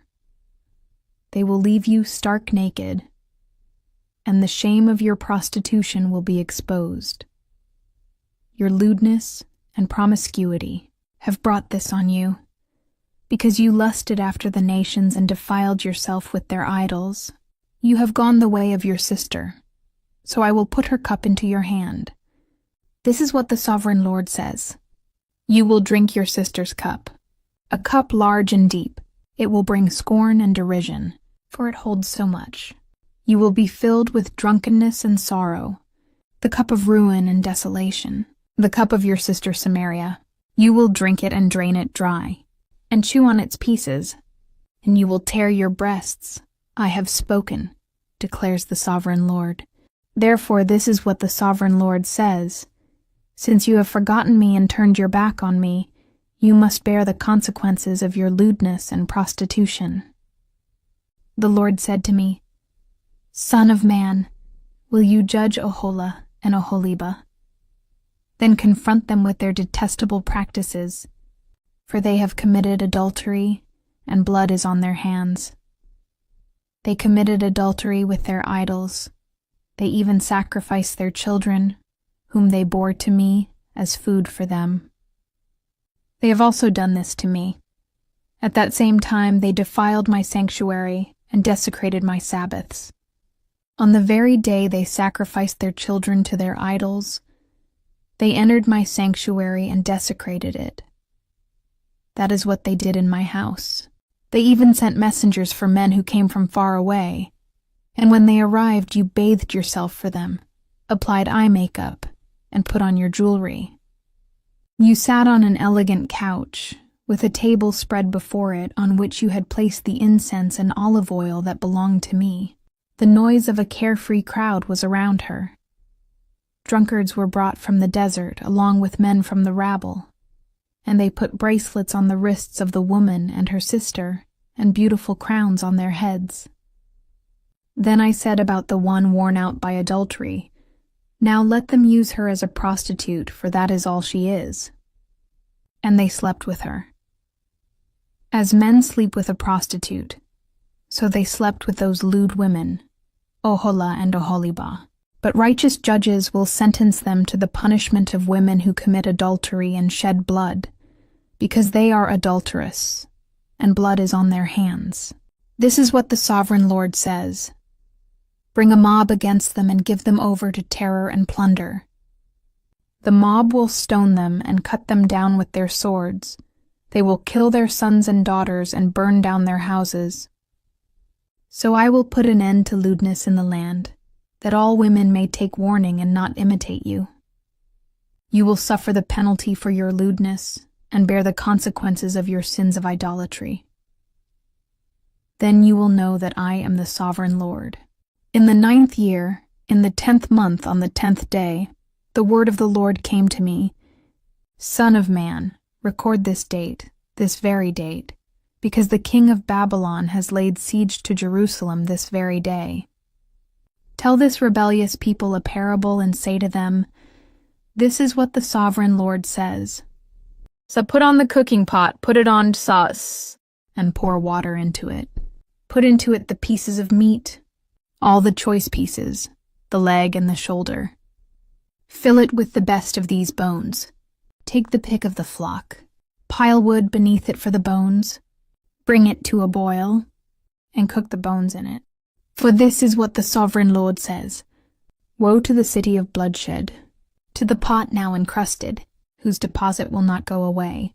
Take the meat out piece by piece, in whatever order it comes, for the blood she shed is in her midst. She poured it on the bare rock. She did not pour it on the ground, where the dust would cover it. To stir up wrath and take revenge, I put her blood on the bare rock, so that it would not be covered. Therefore, this is what the Sovereign Lord says. Woe to the city of bloodshed!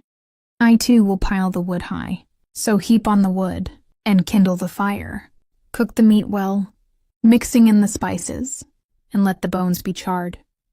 Then set the empty pot on the coals, till it becomes hot and its copper glows, so that its impurities may be melted, and its deposit burned away.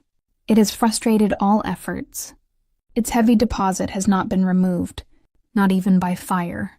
Now your impurity is lewdness. Because I tried to cleanse you, but you would not be cleansed from your impurity. You will not be clean again until my wrath against you has subsided. I, the Lord, have spoken. The time has come for me to act. I will not hold back. I will not have pity, nor will I relent. You will be judged according to your conduct and your actions, declares the sovereign Lord. The word of the Lord came to me. Son of man, with one blow I am about to take away from you the delight of your eyes. Yet do not lament or weep or shed any tears. Groan quietly. Do not mourn for the dead. Keep your turban fastened and your sandals on your feet. Do not cover your mustache and beard, or eat the customary food of mourners. So I spoke to the people in the morning, and in the evening my wife died. The next morning I did as I had been commanded. Then the people asked me, "Won't you tell us what these things have to do with us? Why are you acting like this?" So I said to them, "The word of the Lord came to me. Say to the people of Israel, this is what the sovereign Lord says. I am about to desecrate my sanctuary, the stronghold in which you take pride, the delight of your eyes, the object of your affection.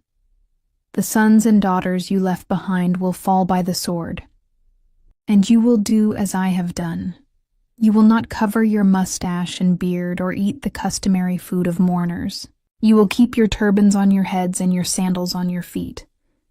You will not mourn or weep, but will waste away because of your sins and groan among yourselves. Ezekiel will be a sign to you. You will do just as he has done. When this happens, you will know that I am the sovereign Lord. And you, son of man, on the day I take away their stronghold, their joy and glory, the delight of their eyes, their heart's desire, and their sons and daughters as well. On that day, a fugitive will come to tell you the news. At that time your mouth will be opened. You will speak with him and will no longer be silent. So you will be a sign to them, and they will know that I am the Lord. The word of the Lord came to me. Son of man, set your face against the Ammonites and prophesy against them. Say to them, hear the word of the sovereign Lord. This is what the sovereign Lord says. Because you said, aha, over my sanctuary when it was desecrated, and over the land of Israel when it was laid waste, and over the people of Judah when they went into exile. Therefore I am going to give you to the people of the east as a possession. They will set up their camps and pitch their tents among you. They will eat your fruit and drink your milk. I will turn Rabbah into a pasture for camels, and Ammon into a resting place for sheep. Then you will know that I am the Lord. For this is what the sovereign Lord says. Because you have clapped your hands and stamped your feet, rejoicing with all the malice of your heart against the land of Israel, therefore I will stretch out my hand against you and give you as plunder to the nations. I will wipe you out from among the nations and exterminate you from the countries. I will destroy you, and you will know that I am the Lord. This is what the sovereign Lord says. Because Moab and Seir said, look, Judah has become like all the other nations. Therefore I will expose the flank of Moab, beginning at its frontier towns, Beth-Jeshimoth, Baal-Meon, and Kiriathaim, the glory of that land. I will give Moab along with the Ammonites to the people of the east as a possession, so that the Ammonites will not be remembered among the nations. And I will inflict punishment on Moab. Then they will know that I am the Lord. This is what the sovereign Lord says. Because Edom took revenge on Judah and became very guilty by doing so, therefore this is what the sovereign Lord says. I will stretch out my hand against Edom and kill both man and beast. I will lay it waste, and from Teman to Dedan they will fall by the sword. I will take vengeance on Edom by the hand of my people Israel, and they will deal with Edom in accordance with my anger and my wrath. They will know my vengeance, declares the Sovereign Lord. This is what the Sovereign Lord says. Because the Philistines acted in vengeance and took revenge with malice in their hearts, and with ancient hostility sought to destroy Judah. Therefore this is what the Sovereign Lord says. I am about to stretch out my hand against the Philistines, and I will wipe out the Kerethites and destroy those remaining along the coast. I will carry out great vengeance on them and punish them in my wrath. Then they will know that I am the Lord, when I take vengeance on them.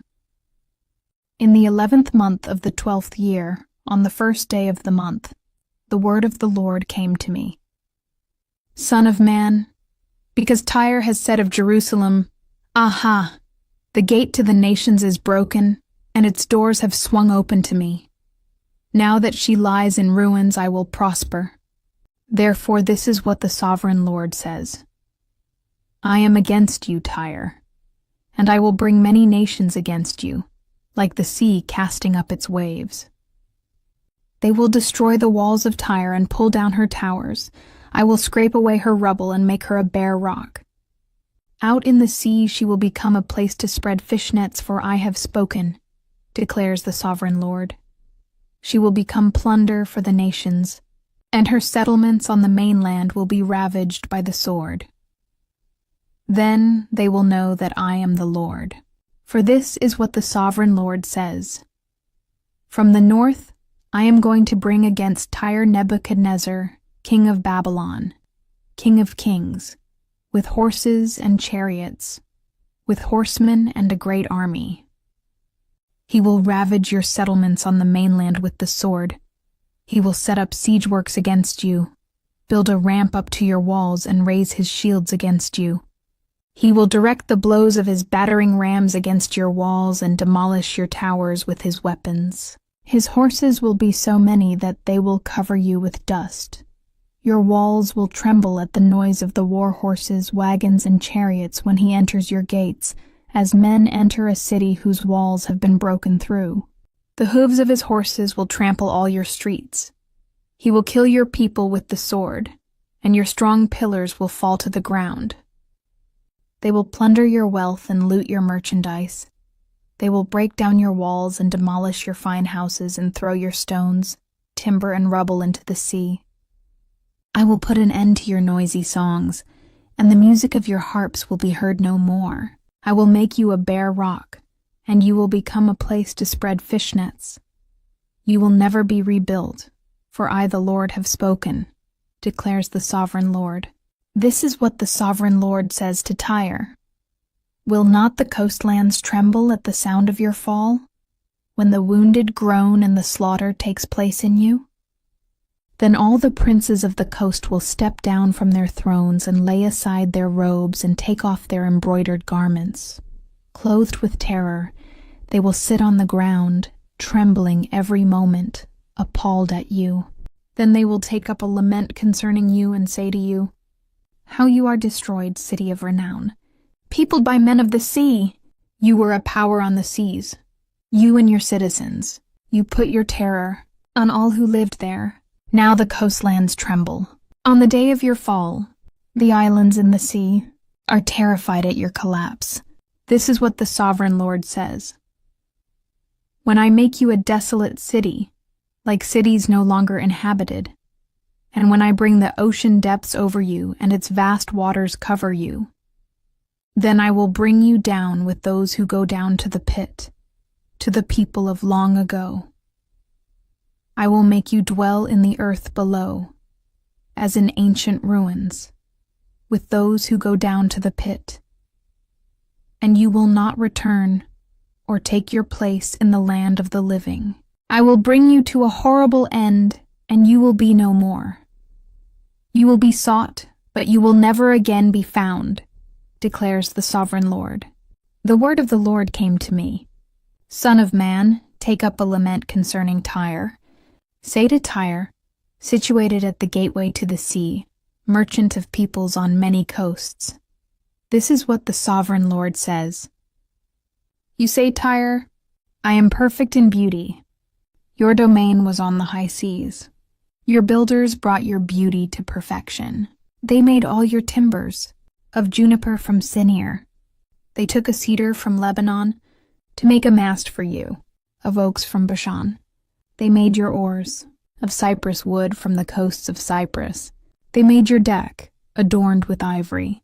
Fine embroidered linen from Egypt was your sail, and served as your banner.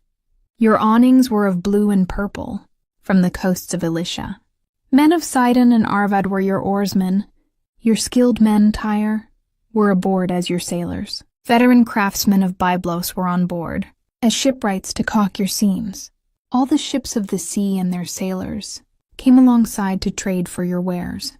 Men of Persia, Lydia and Put, served as soldiers in your army. They hung their shields and helmets on your walls, bringing you splendor. Men of Arvad and Helek guarded your walls on every side. Men of Gamad were in your towers. They hung their shields around your walls. They brought your beauty to perfection. Tarshish did business with you because of your great wealth of goods. They exchanged silver, iron, tin, and lead for your merchandise. Greece, Tubal, and Meshech did business with you. They traded human beings and articles of bronze for your wares. Men of Beth Togarmah exchanged chariot horses, cavalry horses, and mules for your merchandise. The men of Rhodes traded with you, and many coastlands were your customers. They paid you with ivory tusks and ebony. Aram did business with you because of your many products.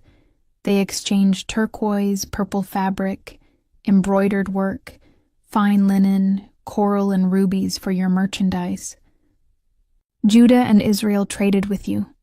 They exchanged wheat from Minnith and confections, honey, olive oil, and balm for your wares. Damascus did business with you because of your many products and great wealth of goods.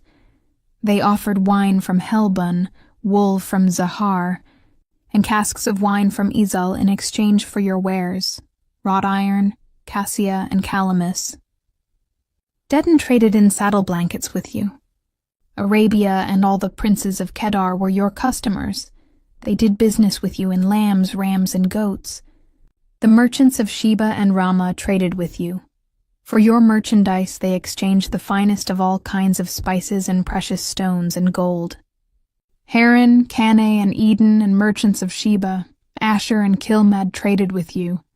In your marketplace they traded with you beautiful garments, blue fabric, embroidered work, and multicolored rugs with cords twisted and tightly knotted.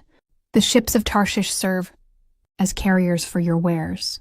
You are filled with heavy cargo. As you sail the sea, your oarsmen take you out to the high seas, but the east wind will break you to pieces, far out at sea.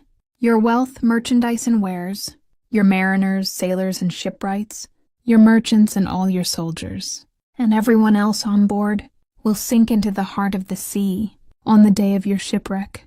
The shorelands will quake when your sailors cry out. All who handle the oars will abandon their ships. The mariners and all the sailors will stand on the shore. They will raise their voice and cry bitterly over you. They will sprinkle dust on their heads and roll in ashes. They will shave their heads because of you and will put on sackcloth. They will weep over you with anguish of soul and with bitter mourning. As they wail and mourn over you, they will take up a lament concerning you. Who was ever silenced like Tyre, surrounded by the sea? When your merchandise went out on the seas, you satisfied many nations. With your great wealth and your wares, you enriched the kings of the earth. Now you are shattered by the sea. In the depths of the waters, your wares and all your company have gone down with you. All who live in the coastlands are appalled at you. Their kings shudder with horror, and their faces are distorted with fear. The merchants among the nations scoff at you. You have come to a horrible end, and will be no more. The word of the Lord came to me. Son of man, say to the ruler of Tyre, This is what the sovereign Lord says. In the pride of your heart, you say, I am a god. I sit on the throne of a god, in the heart of the seas. But you are a mere mortal and not a god, though you think you are as wise as a god. Are you wiser than Daniel? Is no secret hidden from you? By your wisdom and understanding, you have gained wealth for yourself and amassed gold and silver in your treasuries. By your great skill in trading, you have increased your wealth, and because of your wealth, your heart has grown proud. Therefore, this is what the sovereign Lord says. Because you think you are wise as a god, I am going to bring foreigners against you, the most ruthless of nations. They will draw their swords against your beauty and wisdom, and pierce your shining splendor. They will bring you down to the pit, and you will die a violent death in the heart of the seas. Will you then say, I am a god? In the presence of those who kill you, you will be but a mortal, not a god. In the hands of those who slay you, you will die the death of the uncircumcised, at the hands of foreigners. I have spoken, declares the sovereign Lord. The word of the Lord came to me. Son of man, take up a lament concerning the king of Tyre and say to him, This is what the sovereign Lord says. You were the seal of perfection, full of wisdom and perfect in beauty. You were in Eden, the garden of God. Every precious stone adorned you, carnelian, chrysolite, and emerald, topaz, onyx, and jasper, lapis lazuli, turquoise, and beryl. Your settings and mountings were made of gold. On the day you were created, they were prepared. You were anointed as a guardian cherub, for so I ordained you. You were on the holy mount of God. You walked among the fiery stones. You were blameless in your ways, from the day you were created, till wickedness was found in you. Through your widespread trade, you were filled with violence, and you sinned. So I drove you in disgrace from the mount of God, and I expelled you, guardian cherub, from among the fiery stones. Your heart became proud on account of your beauty, and you corrupted your wisdom because of your splendor. So I threw you to the earth. I made a spectacle of you before kings. By your many sins and dishonest trade, you have desecrated your sanctuaries. So I made a fire come out from you, and it consumed you. And I reduced you to ashes on the ground. In the sight of all who were watching, all the nations who knew you are appalled at you. You have come to a horrible end, and will be no more. The word of the Lord came to me. Son of man, set your face against Sidon, prophesy against her, and say, This is what the sovereign Lord says. I am against you, Sidon, and among you I will display my glory. You will know that I am the Lord, when I inflict punishment on you, and within you am proved to be holy. I will send a plague upon you, and make blood flow in your streets. The slain will fall within you, with the sword against you on every side. Then you will know that I am the Lord. No longer will the people of Israel have malicious neighbors who are painful briars and sharp thorns. Then they will know that I am the sovereign Lord. This is what the sovereign Lord says. When I gather the people of Israel from the nations where they have been scattered, I will be proved holy through them in the sight of the nations. Then they will live in their own land, which I gave to my servant Jacob. They will live there in safety, and will build houses and plant vineyards. They will live in safety when I inflict punishment on all their neighbors who malign them. Then they will know that I am the Lord their God. In the 10th year, in the 10th month on the 12th day, the word of the Lord came to me. Son of man, set your face against Pharaoh, king of Egypt, and prophesy against him and against all Egypt.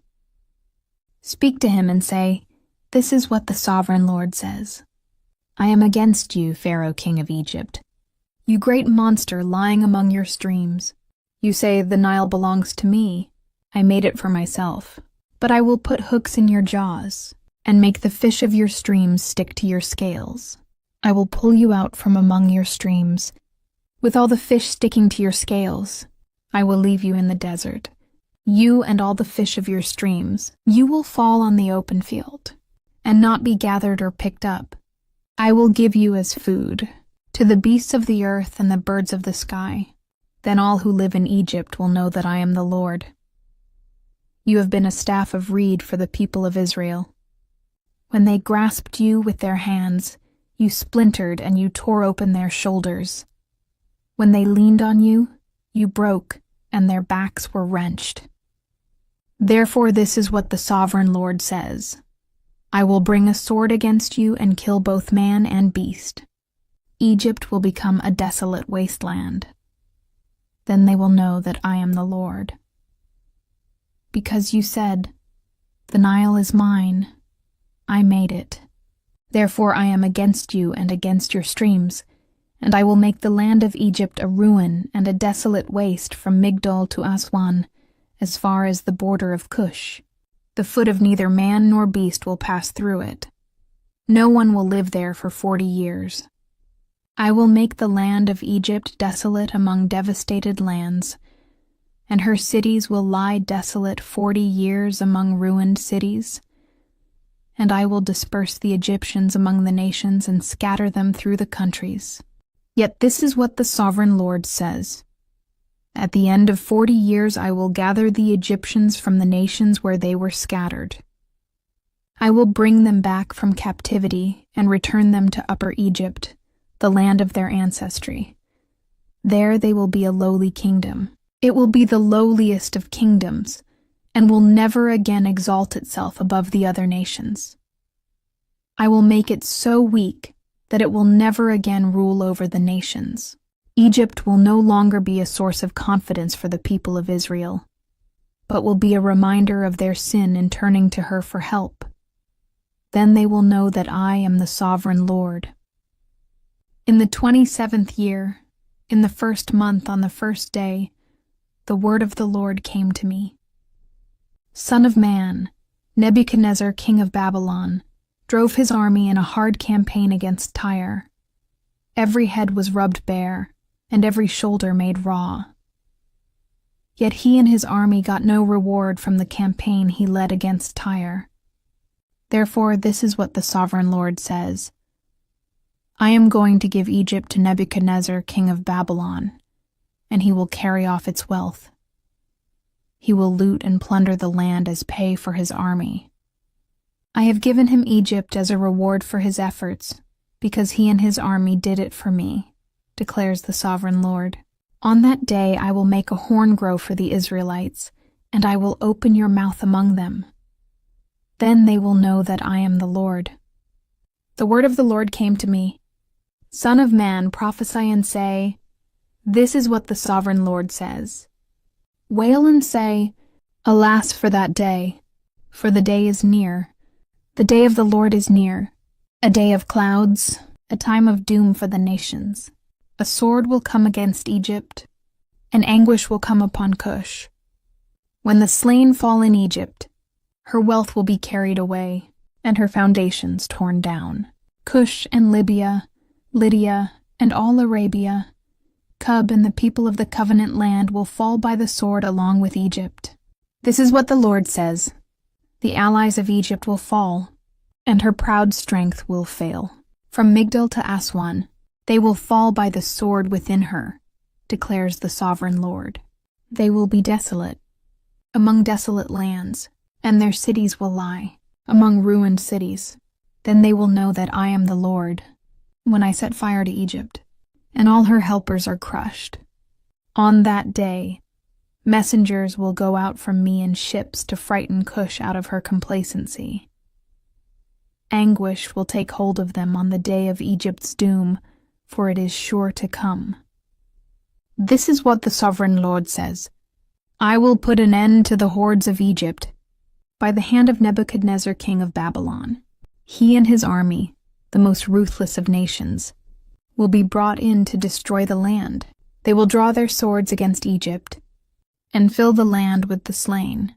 I will dry up the waters of the Nile and sell the land to an evil nation by the hand of foreigners.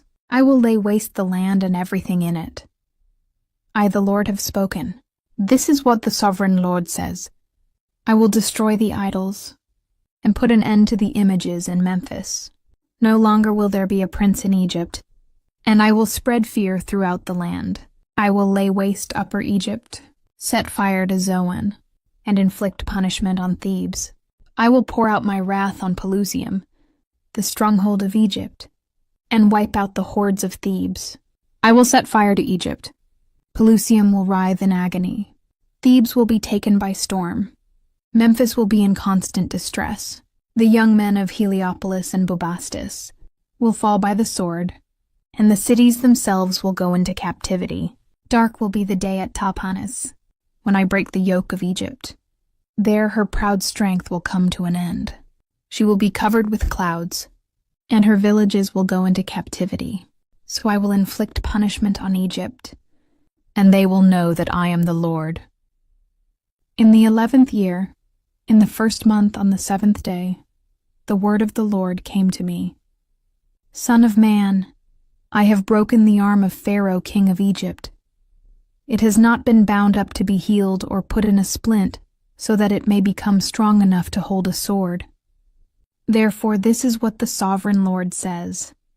I am against Pharaoh, king of Egypt. I will break both his arms, the good arm as well as the broken one, and make the sword fall from his hand. I will disperse the Egyptians among the nations, and scatter them through the countries. I will strengthen the arms of the king of Babylon, and put my sword in his hand. But I will break the arms of Pharaoh, and he will groan before him like a mortally wounded man. I will strengthen the arms of the king of Babylon, but the arms of Pharaoh will fall limp. Then they will know that I am the Lord, when I put my sword into the hand of the king of Babylon, and he brandishes it against Egypt. I will disperse the Egyptians among the nations and scatter them through the countries. Then they will know that I am the Lord. In the 11th year, in the 3rd month on the 1st day, the word of the Lord came to me. Son of man, say to Pharaoh, king of Egypt, and to his hordes, who can be compared with you in majesty? Consider Assyria, once a cedar in Lebanon, with beautiful branches overshadowing the forest. It towered on high, its top above the thick foliage. The waters nourished it. Deep springs made it grow tall. Their streams flowed all around its base, and sent their channels to all the trees of the field. So it towered higher than all the trees of the field. Its boughs increased, and its branches grew long, spreading because of abundant waters. All the birds of the sky nested in its boughs. All the animals of the wild gave birth under its branches. All the great nations lived in its shade. It was majestic in beauty, with its spreading boughs, for its roots went down to abundant waters. The cedars in the garden of God could not rival it, nor could the junipers equal its boughs, nor could the plane trees compare with its branches. No tree in the garden of God could match its beauty. I made it beautiful, with abundant branches, the envy of all the trees of Eden in the garden of God. Therefore this is what the sovereign Lord says.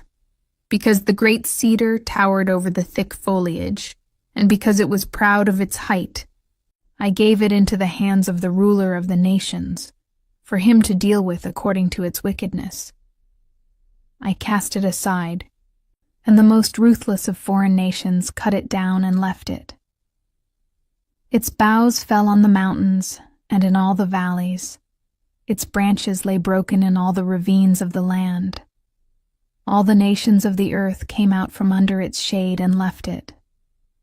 All the birds settled on the fallen tree, and all the wild animals lived among its branches. Therefore no other trees by the waters are ever to tower proudly on high, lifting their tops above the thick foliage. No other trees so well watered are ever to reach such a height. They are all destined for death, for the earth below, among mortals who go down to the realm of the dead. This is what the sovereign Lord says. On the day it was brought down to the realm of the dead, I covered the deep springs with mourning for it. I held back its streams, and its abundant waters were restrained. Because of it I clothed Lebanon with gloom, and all the trees of the field withered away. I made the nations tremble at the sound of its fall, when I brought it down to the realm of the dead, to be with those who go down to the pit. Then all the trees of Eden, the choicest and best of Lebanon, the well-watered trees, were consoled in the earth below. They too, like the great cedar, had gone down to the realm of the dead, to those killed by the sword, along with the armed men who lived in its shade among the nations. Which of the trees of Eden can be compared with you in splendor and majesty? Yet you, too, will be brought down with the trees of Eden to the earth below. You will lie among the uncircumcised, with those killed by the sword. This is Pharaoh and all his hordes, declares the sovereign Lord. In the 12th year, in the 12th month on the first day, the word of the Lord came to me. Son of man, take up a lament concerning Pharaoh king of Egypt, and say to him, You are like a lion among the nations. You are like a monster in the seas, thrashing about in your streams, churning the water with your feet, and muddying the streams. This is what the sovereign Lord says. With a great throng of people, I will cast my net over you, and they will haul you up in my net. I will throw you on the land, and hurl you on the open field. I will let all the birds of the sky settle on you, and all the animals of the wild gorge themselves on you. I will spread your flesh on the mountains, and fill the valleys with your remains. I will drench the land with your flowing blood, all the way to the mountains, and the ravines will be filled with your flesh. When I snuff you out, I will cover the heavens, and darken their stars. I will cover the sun with a cloud, and the moon will not give its light. All the shining lights in the heavens, I will darken over you. I will bring darkness over your land, declares the sovereign Lord. I will trouble the hearts of many peoples, when I bring about your destruction among the nations, among lands you have not known. I will cause many peoples to be appalled at you, and their kings will shudder with horror because of you, when I brandish my sword before them. On the day of your downfall, each of them will tremble every moment for his life. For this is what the sovereign Lord says. The sword of the king of Babylon will come against you. I will cause your hordes to fall by the swords of mighty men, the most ruthless of all nations. They will shatter the pride of Egypt, and all her hordes will be overthrown. I will destroy all her cattle from beside abundant waters, no longer to be stirred by the foot of man, or muddied by the hoofs of cattle. Then I will let her waters settle, and make her streams flow like oil, declares the sovereign Lord. When I make Egypt desolate, and strip the land of everything in it, when I strike down all who live there, then they will know that I am the Lord. This is the lament they will chant for her. The daughters of the nations will chant it. For Egypt and all her hordes they will chant it, declares the sovereign Lord. In the 12th year, on the 15th day of the month, the word of the Lord came to me. Son of man, wail for the hordes of Egypt, and consign to the earth below both her and the daughters of mighty nations, along with those who go down to the pit. Say to them, Are you more favored than others? Go down and be laid among the uncircumcised. They will fall among those killed by the sword. The sword is drawn. Let her be dragged off with all her hordes. From within the realm of the dead, the mighty leaders will say of Egypt and her allies, They have come down, and they lie with the uncircumcised, with those killed by the sword. Assyria is there with her whole army. She is surrounded by the graves of all her slain, all who have fallen by the sword. Their graves are in the depths of the pit, and her army lies around her grave. All who had spread terror in the land of the living are slain, fallen by the sword. Elam is there, with all her hordes around her grave. All of them are slain, fallen by the sword. All who had spread terror in the land of the living went down uncircumcised to the earth below. They bear their shame with those who go down to the pit. A bed is made for her among the slain, with all her hordes around her grave. All of them are uncircumcised, killed by the sword. Because their terror had spread in the land of the living, they bear their shame with those who go down to the pit. They are laid among the slain. Meshech and Tubal are there, with all their hordes around their graves. All of them are uncircumcised, killed by the sword because they spread their terror in the land of the living. But they do not lie with the fallen warriors of old, who went down to the realm of the dead with their weapons of war, their swords placed under their heads and their shields resting on their bones. Though these warriors also had terrorized the land of the living. You too, Pharaoh, will be broken and will lie among the uncircumcised, with those killed by the sword. Edom is there, her kings and all her princes. Despite their power, they are laid with those killed by the sword. They lie with the uncircumcised, with those who go down to the pit. All the princes of the north and all the Sidonians are there. They went down with the slain in disgrace despite the terror caused by their power. They lie uncircumcised with those killed by the sword, and bear their shame with those who go down to the pit. Pharaoh, he and all his army, will see them, and he will be consoled for all his hordes that were killed by the sword, declares the sovereign Lord. Although I had him spread terror in the land of the living, Pharaoh and all his hordes will be laid among the uncircumcised, with those killed by the sword, declares the sovereign Lord. The word of the Lord came to me, Son of man, speak to your people and say to them, when I bring the sword against a land, and the people of the land choose one of their men and make him their watchman, and he sees the sword coming against the land, and blows the trumpet to warn the people, then if anyone hears the trumpet but does not heed the warning, and the sword comes and takes their life, their blood will be on their own head. Since they heard the sound of the trumpet but did not heed the warning, their blood will be on their own head. If they had heeded the warning, they would have saved themselves. But if the watchman sees the sword coming and does not blow the trumpet to warn the people, and the sword comes and takes someone's life, that person's life will be taken because of their sin, but I will hold the watchman accountable for their blood. Son of man, I have made you a watchman for the people of Israel, so hear the word I speak and give them warning from me.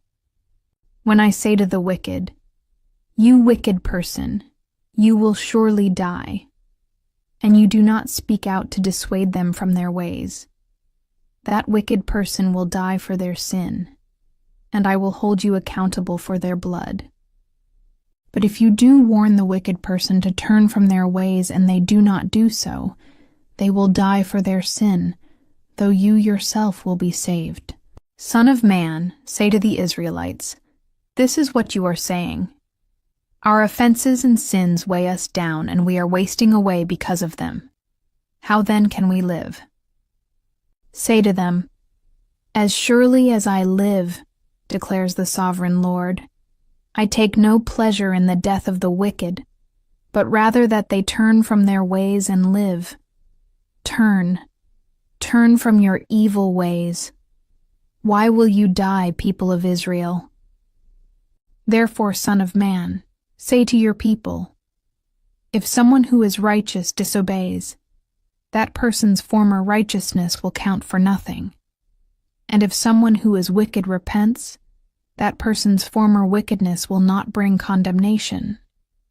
The righteous person who sins will not be allowed to live even though they were formerly righteous.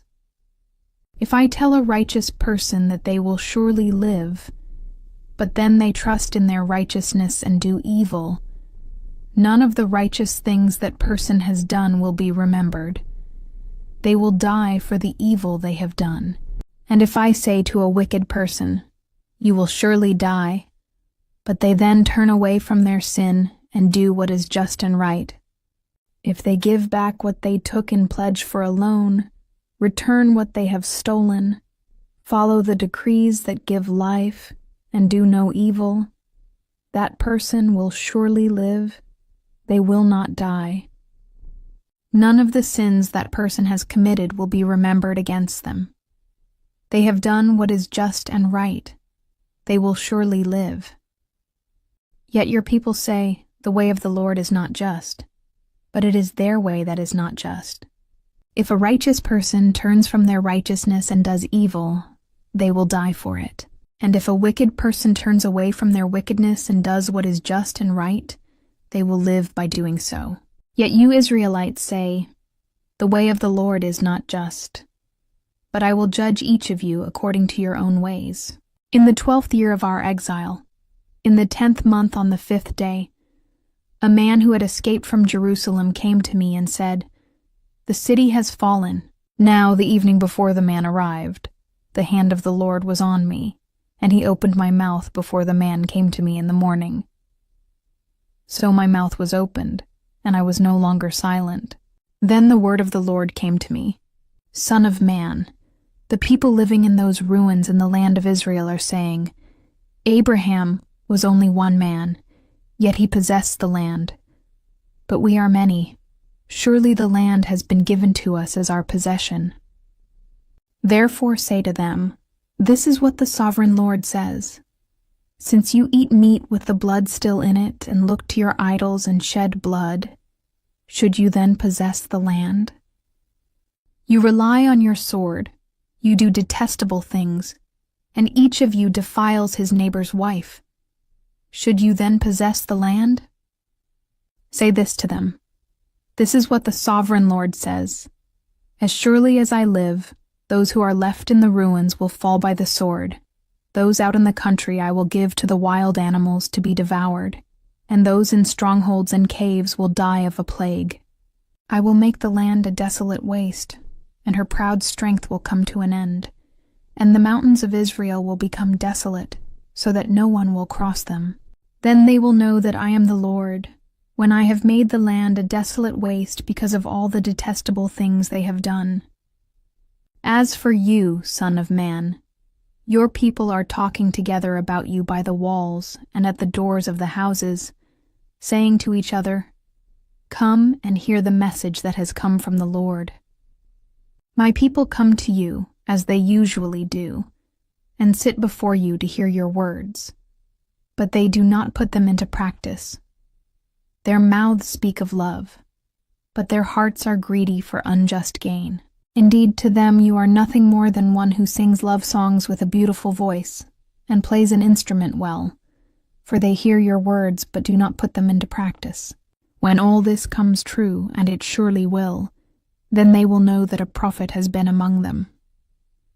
The word of the Lord came to me, "Son of man, prophesy against the shepherds of Israel.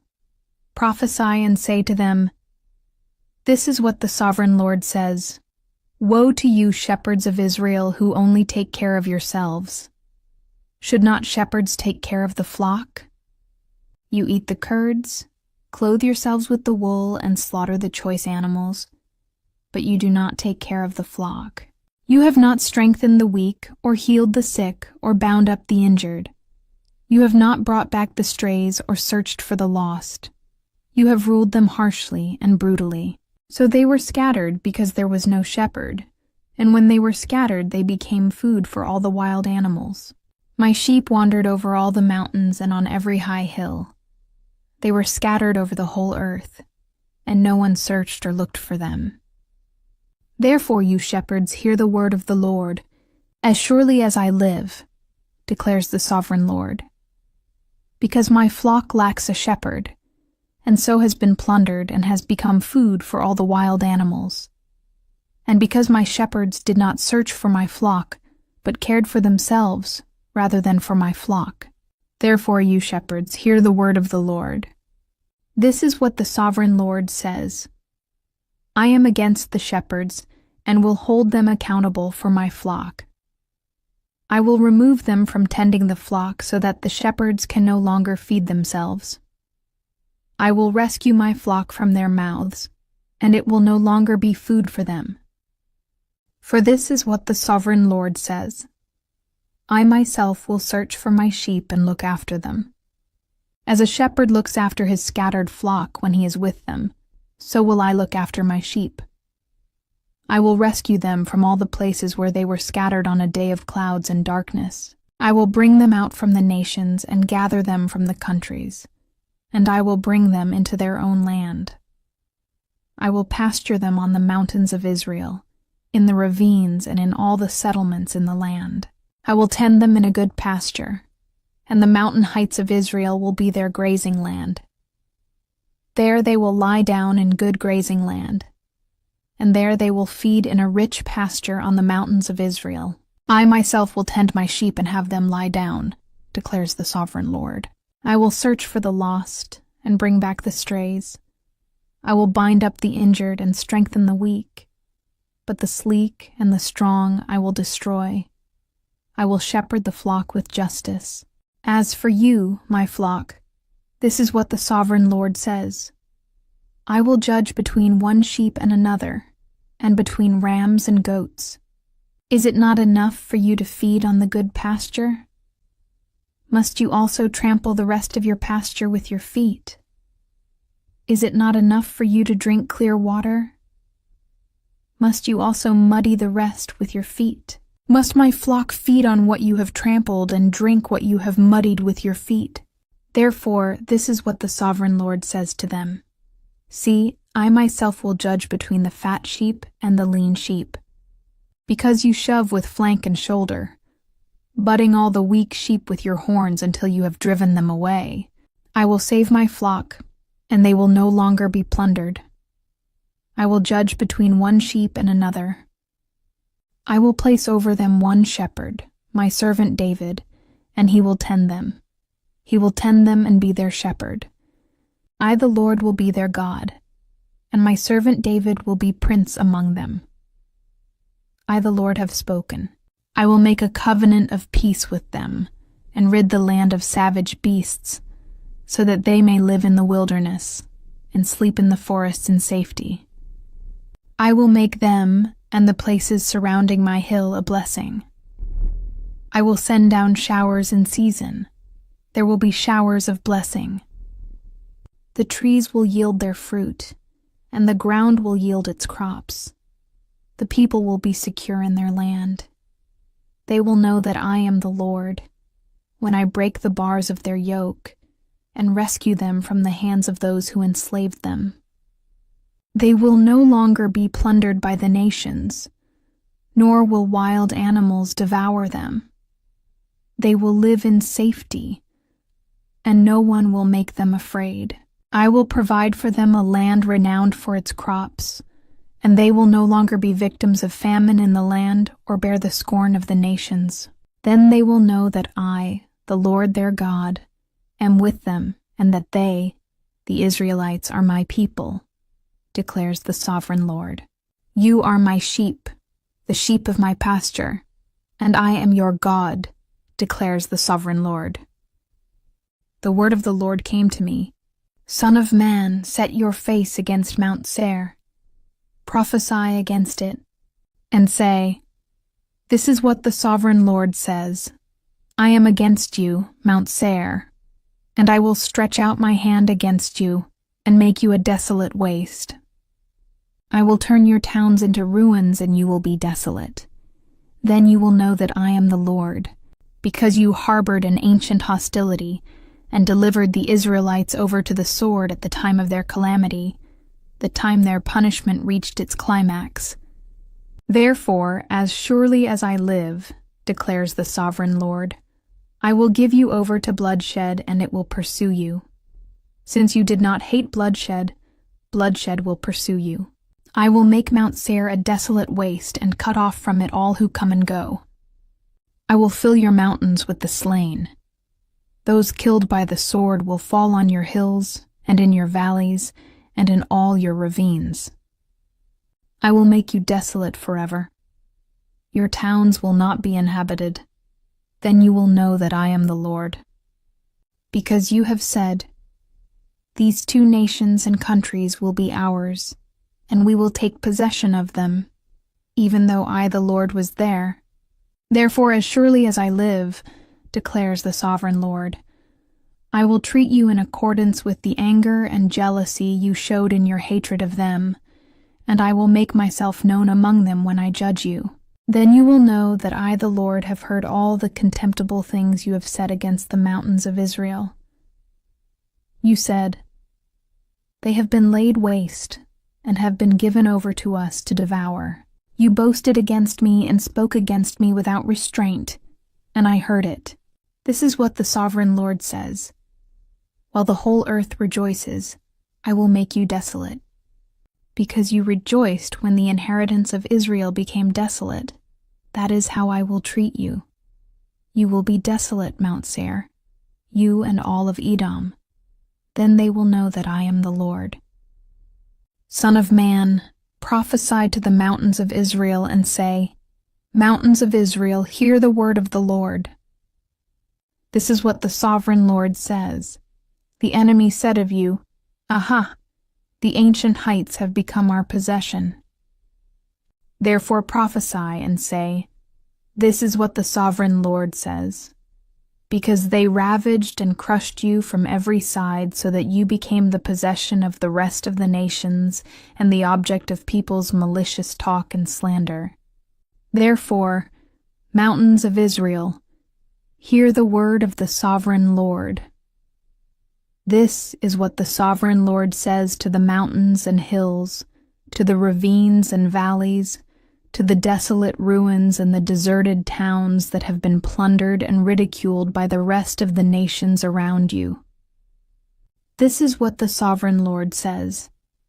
In my burning zeal I have spoken against the rest of the nations, and against all Edom, for with glee and with malice in their hearts, they made my land their own possession so that they might plunder its pasture land.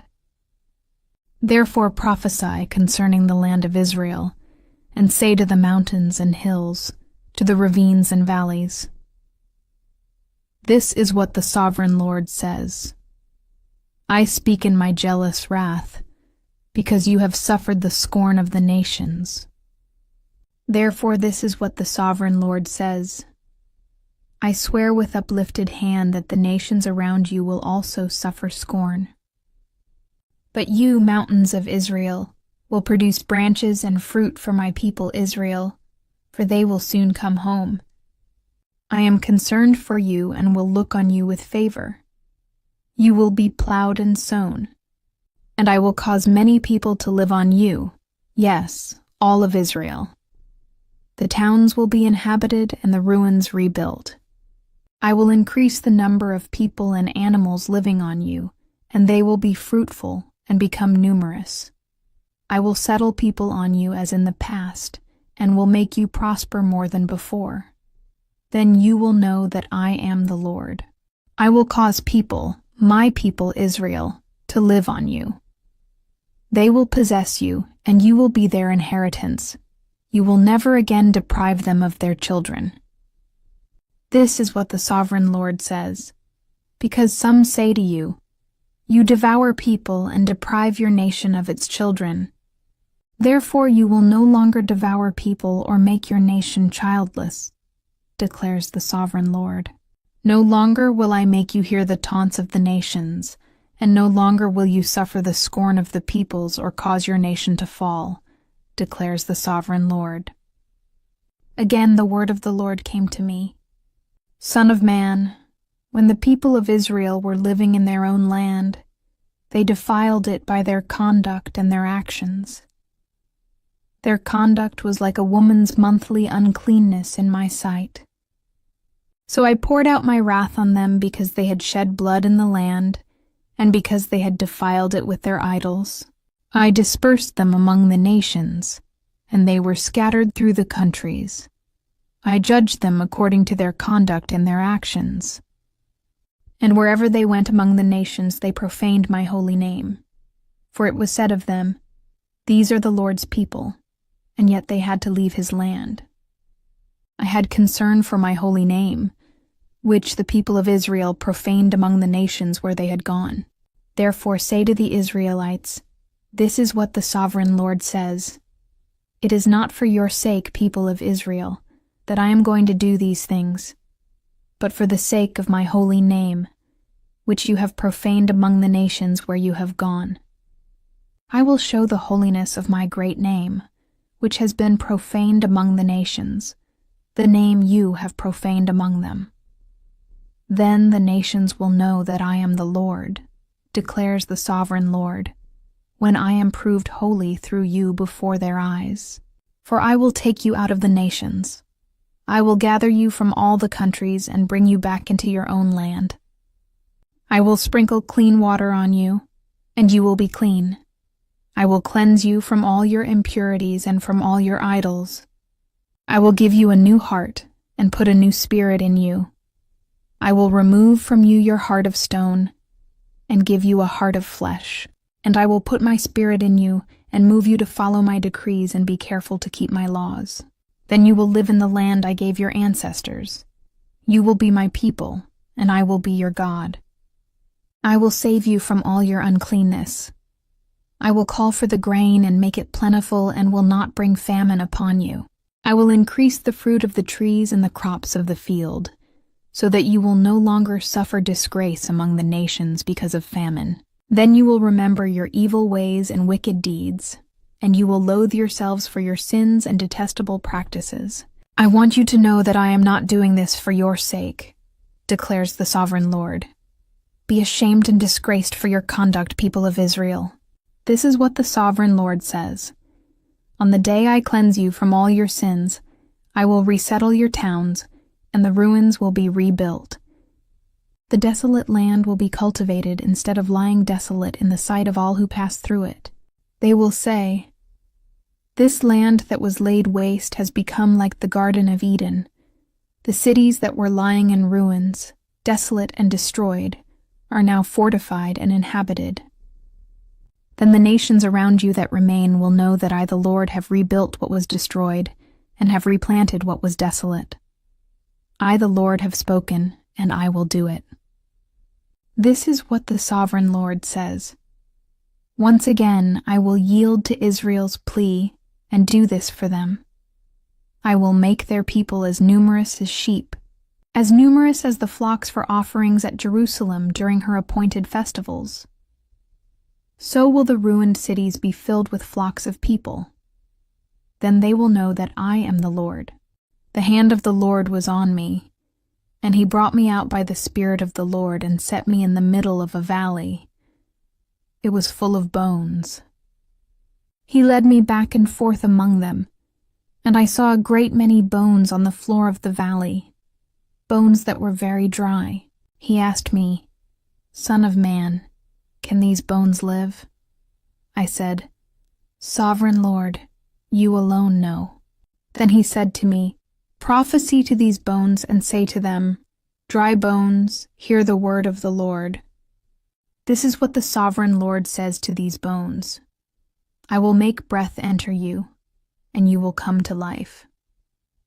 I will attach tendons to you and make flesh come upon you and cover you with skin.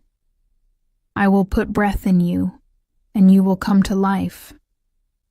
Then you will know that I am the Lord. So I prophesied as I was commanded. And as I was prophesying, there was a noise, a rattling sound, and the bones came together, bone to bone. I looked, and tendons and flesh appeared on them, and skin covered them, but there was no breath in them. Then he said to me, Prophesy to the breath, prophesy, Son of man, and say to it, This is what the sovereign Lord says. Come, breath, from the four winds, and breathe into these slain, that they may live. So I prophesied as he commanded me, and breath entered them. They came to life and stood up on their feet, a vast army.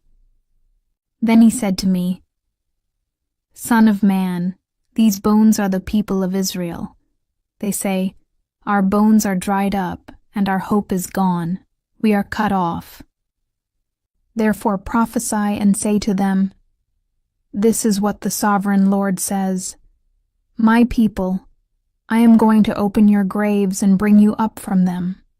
I will bring you back to the land of Israel. Then you, my people, will know that I am the Lord, when I open your graves and bring you up from them. I will put my spirit in you, and you will live, and I will settle you in your own land. Then you will know that I, the Lord, have spoken, and I have done it, declares the Lord." The word of the Lord came to me. "Son of man, take a stick of wood and write on it, belonging to Judah and the Israelites associated with him. Then take another stick of wood and write on it, belonging to Joseph, that is, to Ephraim, and all the Israelites associated with him. Join them together into one stick so that they will become one in your hand. When your people ask you, 'Won't you tell us what you mean by this?' say to them, 'This is what the sovereign Lord says. I am going to take the stick of Joseph, which is in Ephraim's hand, and of the Israelite tribes associated with him, and join it to Judah's stick.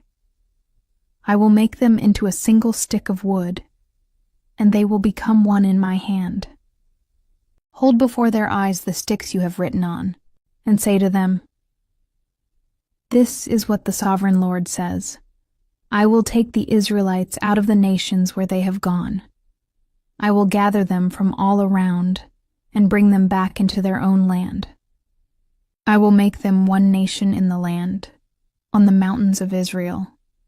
There will be one king over all of them, and they will never again be two nations, or be divided into two kingdoms.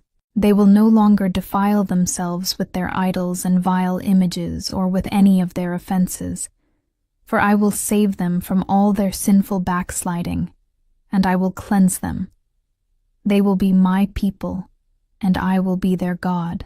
My servant David will be king over them, and they will all have one shepherd. They will follow my laws and be careful to keep my decrees. They will live in the land I gave to my servant Jacob, the land where your ancestors lived. They and their children and their children's children will live there forever. And David, my servant, will be their prince forever. I will make a covenant of peace with them. It will be an everlasting covenant.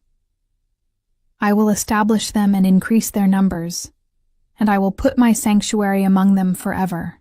My dwelling place will be with them. I will be their God, and they will be my people.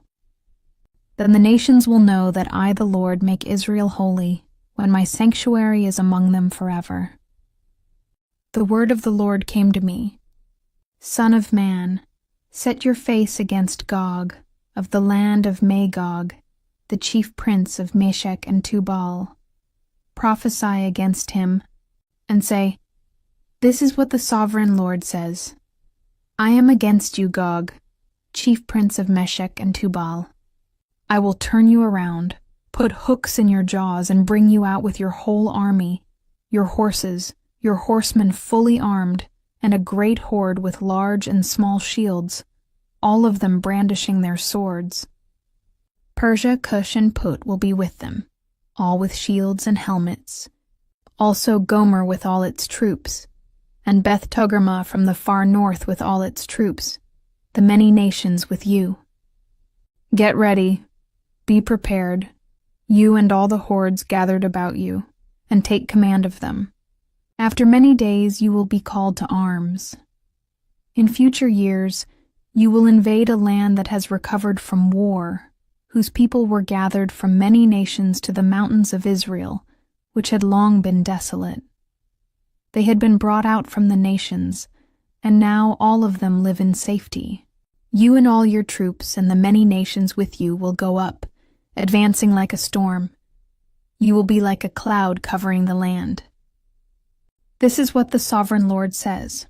On that day thoughts will come into your mind, and you will devise an evil scheme. You will say, 'I will invade a land of unwalled villages. I will attack a peaceful and unsuspecting people, all of them living without walls and without gates and bars. I will plunder and loot and turn my hand against the resettled ruins and the people gathered from the nations, rich in livestock and goods, living at the center of the land. Sheba and Dedan and the merchants of Tarshish and all her villages will say to you, "Have you come to plunder? Have you gathered your hoards to loot, to carry off silver and gold, to take away livestock and goods, and to seize much plunder? Therefore, Son of Man, prophesy and say to Gog, this is what the Sovereign Lord says. In that day, when my people Israel are living in safety, will you not take notice of it? You will come from your place in the far north, you and many nations with you, all of them riding on horses, a great horde, a mighty army. You will advance against my people Israel like a cloud that covers the land. In days to come, Gog, I will bring you against my land, so that the nations may know me when I am proved holy through you before their eyes. This is what the Sovereign Lord says.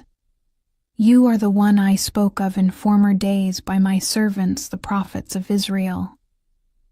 At that time they prophesied for years that I would bring you against them.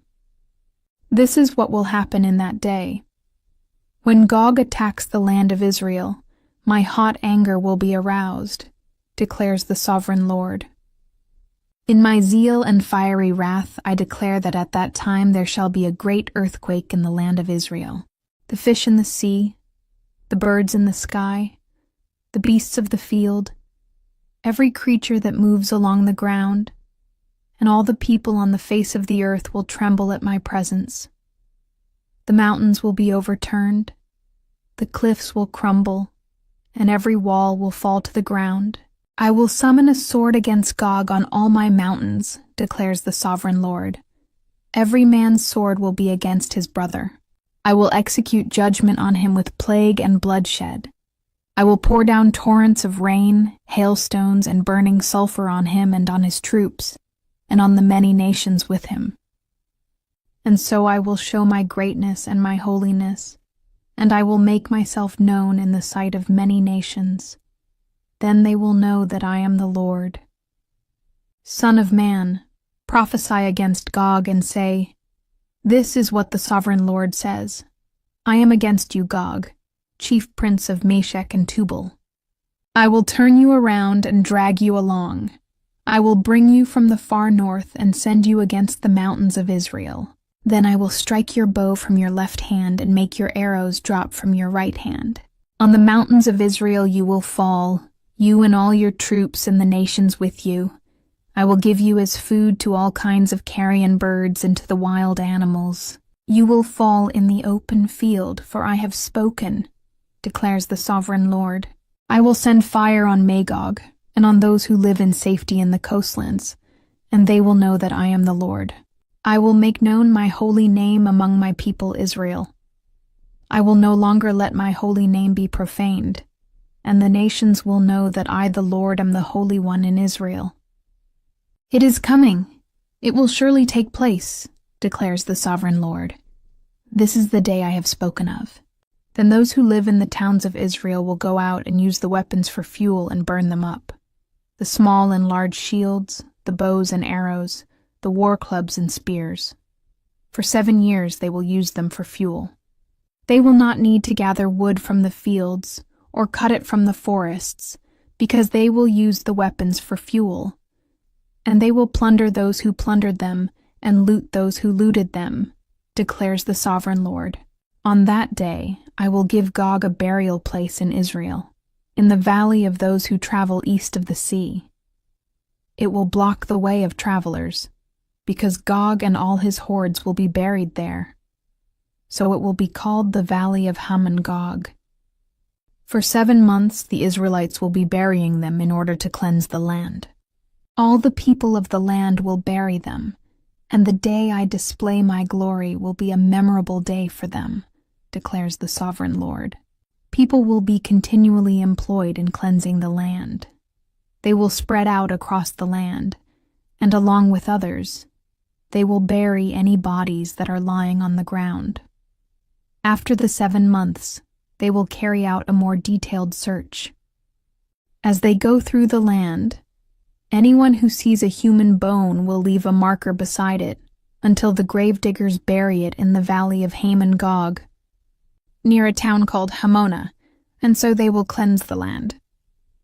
Son of man, this is what the Sovereign Lord says. Call out to every kind of bird and all the wild animals. Assemble and come together from all around to the sacrifice I am preparing for you, the great sacrifice on the mountains of Israel. There you will eat flesh and drink blood. You will eat the flesh of mighty men and drink the blood of the princes of the earth, as if they were rams and lambs, goats and bulls, all of them fattened animals from Bashan. At the sacrifice I am preparing for you, you will eat fat till you are glutted and drink blood till you are drunk. At my table you will eat your fill of horses and riders, mighty men and soldiers of every kind, declares the Sovereign Lord. I will display my glory among the nations, and all the nations will see the punishment I inflict and the hand I lay on them. From that day forward the people of Israel will know that I am the Lord their God, and the nations will know that the people of Israel went into exile for their sin, because they were unfaithful to me. So I hid my face from them and handed them over to their enemies, and they all fell by the sword. I dealt with them according to their uncleanness and their offenses, and I hid my face from them. Therefore this is what the Sovereign Lord says. I will now restore the fortunes of Jacob, and will have compassion on all the people of Israel, and I will be zealous for my holy name. They will forget their shame and all the unfaithfulness they showed toward me when they lived in safety in their land with no one to make them afraid. When I have brought them back from the nations and have gathered them from the countries of their enemies, I will be proved holy through them in the sight of many nations. Then they will know that I am the Lord their God. For though I sent them into exile among the nations, I will gather them to their own land, not leaving any behind. I will no longer hide my face from them, for I will pour out my spirit on the people of Israel, declares the Sovereign Lord. In the 25th year of our exile, at the beginning of the year, on the 10th of the month, in the 14th year after the fall of the city, on that very day, the hand of the Lord was on me, and he took me there. In visions of God, he took me to the land of Israel and set me on a very high mountain, on whose south side were some buildings that looked like a city. He took me there, and I saw a man whose appearance was like bronze. He was standing in the gateway with a linen cord and a measuring rod in his hand. The man said to me, Son of man, look carefully and listen closely and pay attention to everything I am going to show you, for that is why you have been brought here. Tell the people of Israel everything you see. I saw a wall completely surrounding the temple area. The length of the measuring rod in the man's hand was 6 long cubits, each of which was a cubit and a handbreadth. He measured the wall. It was 1 measuring rod thick and 1 rod high. Then he went to the east gate. He climbed its steps and measured the threshold of the gate. It was 1 rod deep. The alcoves for the guards were 1 rod long and 1 rod wide, and the projecting walls between the alcoves were 5 cubits thick. And the threshold of the gate next to the portico facing the temple was 1 rod deep. Then he measured the portico of the gateway. It was 8 cubits deep, and its jambs were 2 cubits thick. The portico of the gateway faced the temple. Inside the east gate were 3 alcoves on each side. The 3 had the same measurements, and the faces of the projecting walls on each side had the same measurements. Then he measured the width of the entrance of the gateway. It was 10 cubits, and its length was 13 cubits. In front of each alcove was a wall 1 cubit high, and the alcoves were 6 cubits square. Then he measured the gateway from the top of the rear wall of one alcove to the top of the opposite one. The distance was 25 cubits from one parapet opening to the opposite one. He measured along the faces of the projecting walls all around the inside of the gateway, 60 cubits. The measurement was up to the portico facing the courtyard. The distance from the entrance of the gateway to the far end of its portico was 50 cubits. The alcoves and the projecting walls inside the gateway were surmounted by narrow parapet openings all around, as was the portico. The openings all around faced inward. The faces of the projecting walls were decorated with palm trees. Then he brought me into the outer court. There I saw some rooms and a pavement that had been constructed all around the court. There were 30 rooms along the pavement. It abutted the sides of the gateways and was as wide as they were long. This was the lower pavement. Then he measured the distance from the inside of the lower gateway to the outside of the inner court. It was 100 cubits on the east side, as well as on the north. Then he measured the length and width of the north gate, leading into the outer court. Its alcoves, 3 on each side, its projecting walls and its portico had the same measurements as those of the first gateway. It was 50 cubits long and 25 cubits wide. Its openings, its portico and its palm tree decorations had the same measurements as those of the gate facing east. 7 steps led up to it, with its portico opposite them. There was a gate to the inner court facing the north gate, just as there was on the east. He measured from one gate to the opposite one. It was 100 cubits. Then he led me to the south side, and I saw the south gate. He measured its jambs and its portico, and they had the same measurements as the others. The gateway and its portico had narrow openings all around, like the openings of the others. It was 50 cubits long and 25 cubits wide.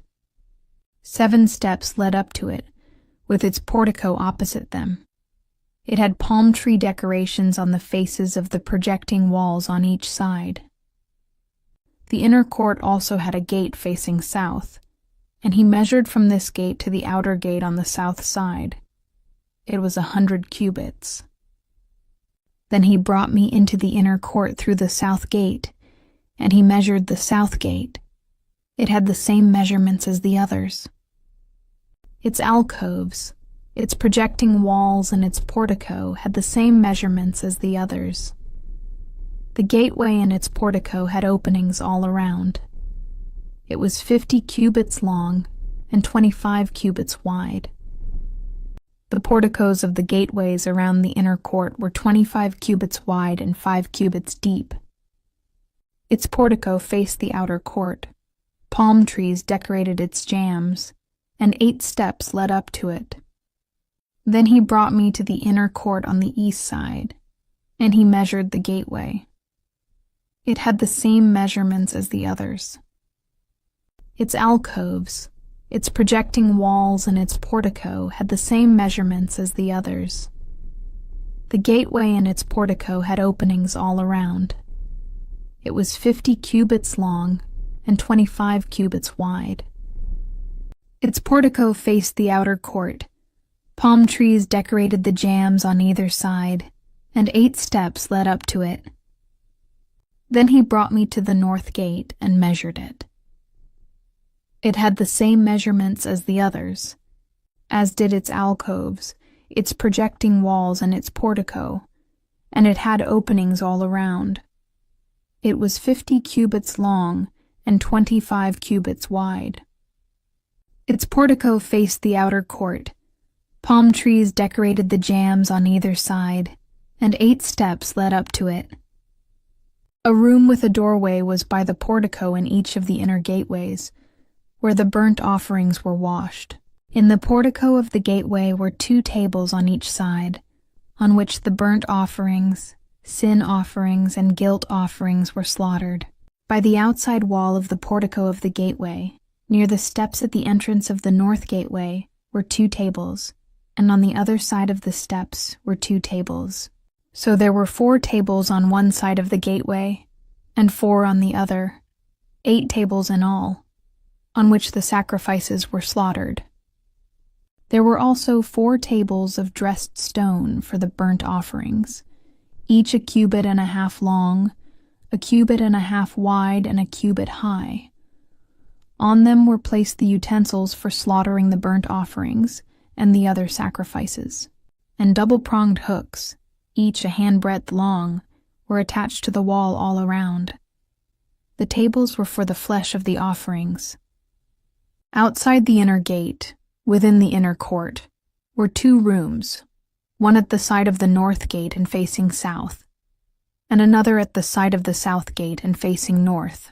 He said to me, "The room facing south is for the priests who guard the temple, and the room facing north is for the priests who guard the altar. These are the sons of Zadok, who are the only Levites who may draw near to the Lord to minister before him." Then he measured the court.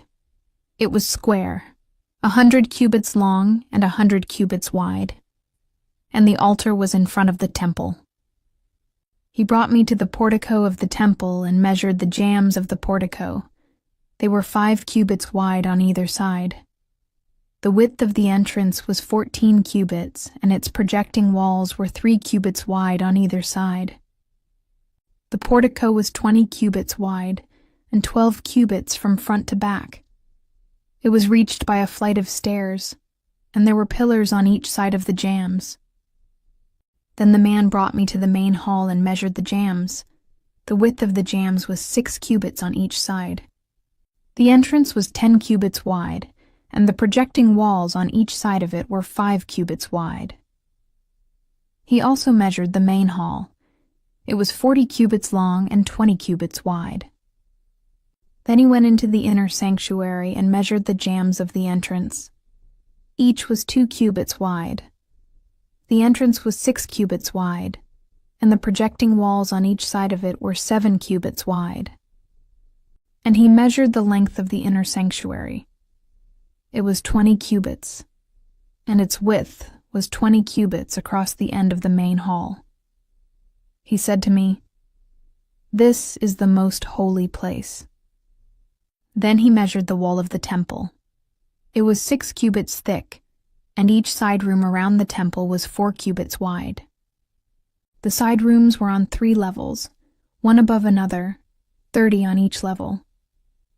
There were ledges all around the wall of the temple to serve as supports for the side rooms, so that the supports were not inserted into the wall of the temple. The side rooms all around the temple were wider at each successive level. The structure surrounding the temple was built in ascending stages, so that the rooms widened as one went upward. A stairway went up from the lowest floor to the top floor through the middle floor. I saw that the temple had a raised base all around it, forming the foundation of the side rooms. It was the length of the rod, 6 long cubits. The outer wall of the side rooms was 5 cubits thick. The open area between the side rooms of the temple and the priests' rooms was 20 cubits wide all around the temple. There were entrances to the side rooms from the open area, one on the north and another on the south, and the base adjoining the open area was 5 cubits wide all around. The building facing the temple courtyard on the west side was 70 cubits wide. The wall of the building was 5 cubits thick all around, and its length was 90 cubits. Then he measured the temple. It was 100 cubits long, and the temple courtyard and the building with its walls were also 100 cubits long. The width of the temple courtyard on the east, including the front of the temple, was 100 cubits.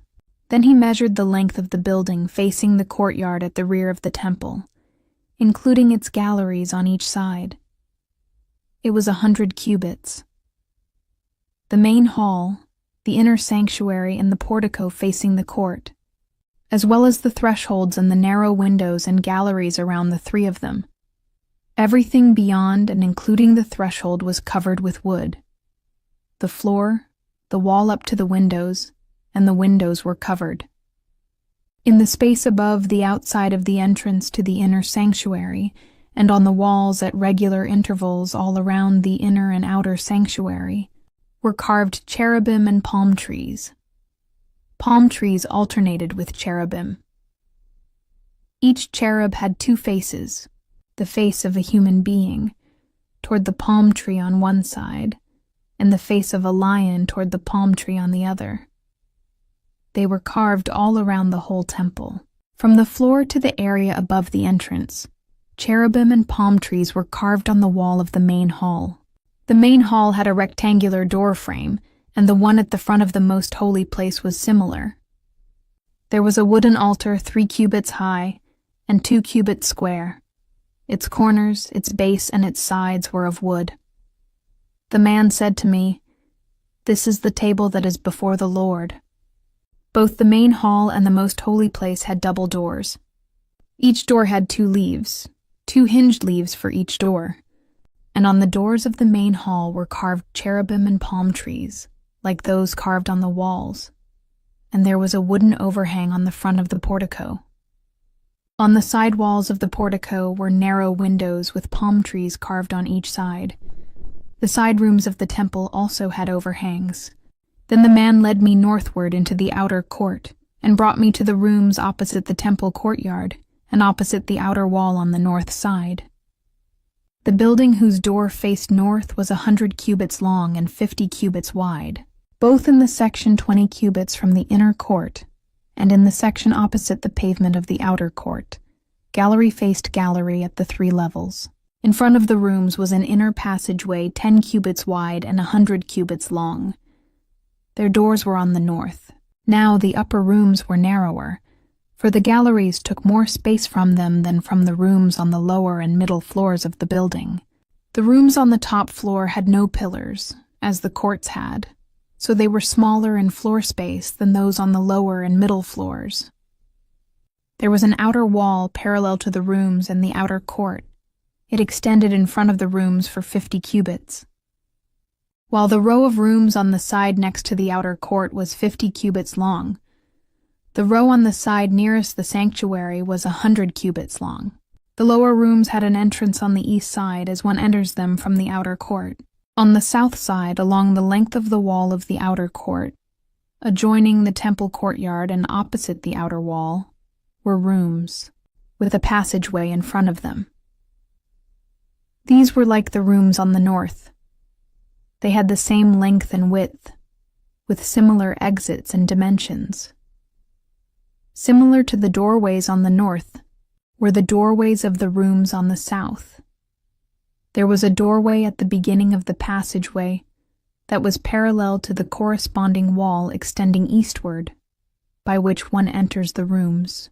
Then he said to me, "The north and south rooms facing the temple courtyard are the priests' rooms, where the priests who approach the Lord will eat the most holy offerings.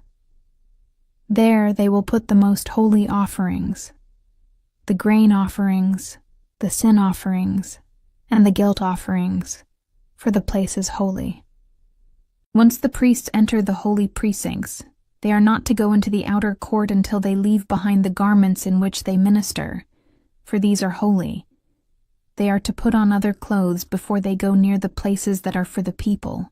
When he had finished measuring what was inside the temple area, he led me out by the east gate and measured the area all around. He measured the east side with the measuring rod. It was 500 cubits. He measured the north side. It was 500 cubits by the measuring rod. He measured the south side. It was 500 cubits by the measuring rod. Then he turned to the west side and measured. It was 500 cubits by the measuring rod. So he measured the area on all 4 sides. It had a wall around it, 500 cubits long and 500 cubits wide, to separate the holy from the common.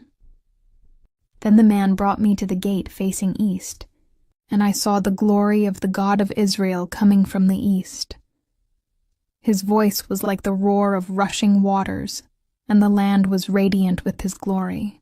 The vision I saw was like the vision I had seen when he came to destroy the city, and like the visions I had seen by the Kebar River, and I fell face down. The glory of the Lord entered the temple through the gate facing east. Then the Spirit lifted me up and brought me into the inner court, and the glory of the Lord filled the temple. While the man was standing beside me, I heard someone speaking to me from inside the temple. He said, "Son of man, this is the place of my throne, and the place for the soles of my feet. This is where I will live among the Israelites forever. The people of Israel will never again defile my holy name, neither they nor their kings, by their prostitution and the funeral offerings for their kings at their death. When they placed their threshold next to my threshold, and their doorposts beside my doorposts, with only a wall between me and them, they defiled my holy name by their detestable practices. So I destroyed them in my anger. Now let them put away from me their prostitution and the funeral offerings for their kings, and I will live among them forever. Son of man, describe the temple to the people of Israel, that they may be ashamed of their sins. Let them consider its perfection, and if they are ashamed of all they have done, make known to them the design of the temple, its arrangement, its exits and entrances, its whole design and all its regulations and laws. Write these down before them, so that they may be faithful to its design and follow all its regulations. This is the law of the temple. All the surrounding area on top of the mountain will be most holy. Such is the law of the temple. These are the measurements of the altar in long cubits, that cubit being a cubit and a handbreadth. Its gutter is a cubit deep and a cubit wide, with a rim of 1 span around the edge. And this is the height of the altar, from the gutter on the ground up to the lower ledge that goes around the altar. It is 2 cubits high, and the ledge is a cubit wide. From this lower ledge to the upper ledge that goes around the altar, it is 4 cubits high, and that ledge is also a cubit wide. Above that, the altar hearth is 4 cubits high, and 4 horns project upward from the hearth. The altar hearth is square, 12 cubits long and 12 cubits wide. The upper ledge also is square, 14 cubits long and 14 cubits wide. All around the altar is a gutter of 1 cubit with a rim of half a cubit. The steps of the altar face east. Then he said to me, "Son of man, this is what the sovereign Lord says. These will be the regulations for sacrificing burnt offerings and splashing blood against the altar when it is built. You are to give a young bull as a sin offering to the Levitical priests of the family of Zadok, who come near to minister before me, declares the sovereign Lord. You are to take some of its blood and put it on the 4 horns of the altar, and on the 4 corners of the upper ledge, and all around the rim, and so purify the altar and make atonement for it. You are to take the bull for the sin offering and burn it in the designated part of the temple area outside the sanctuary. On the 2nd day, you are to offer a male goat without defect for a sin offering, and the altar is to be purified as it was purified with the bull. When you have finished purifying it, you are to offer a young bull and a ram from the flock, both without defect. You are to offer them before the Lord, and the priests are to sprinkle salt on them and sacrifice them as a burnt offering to the Lord.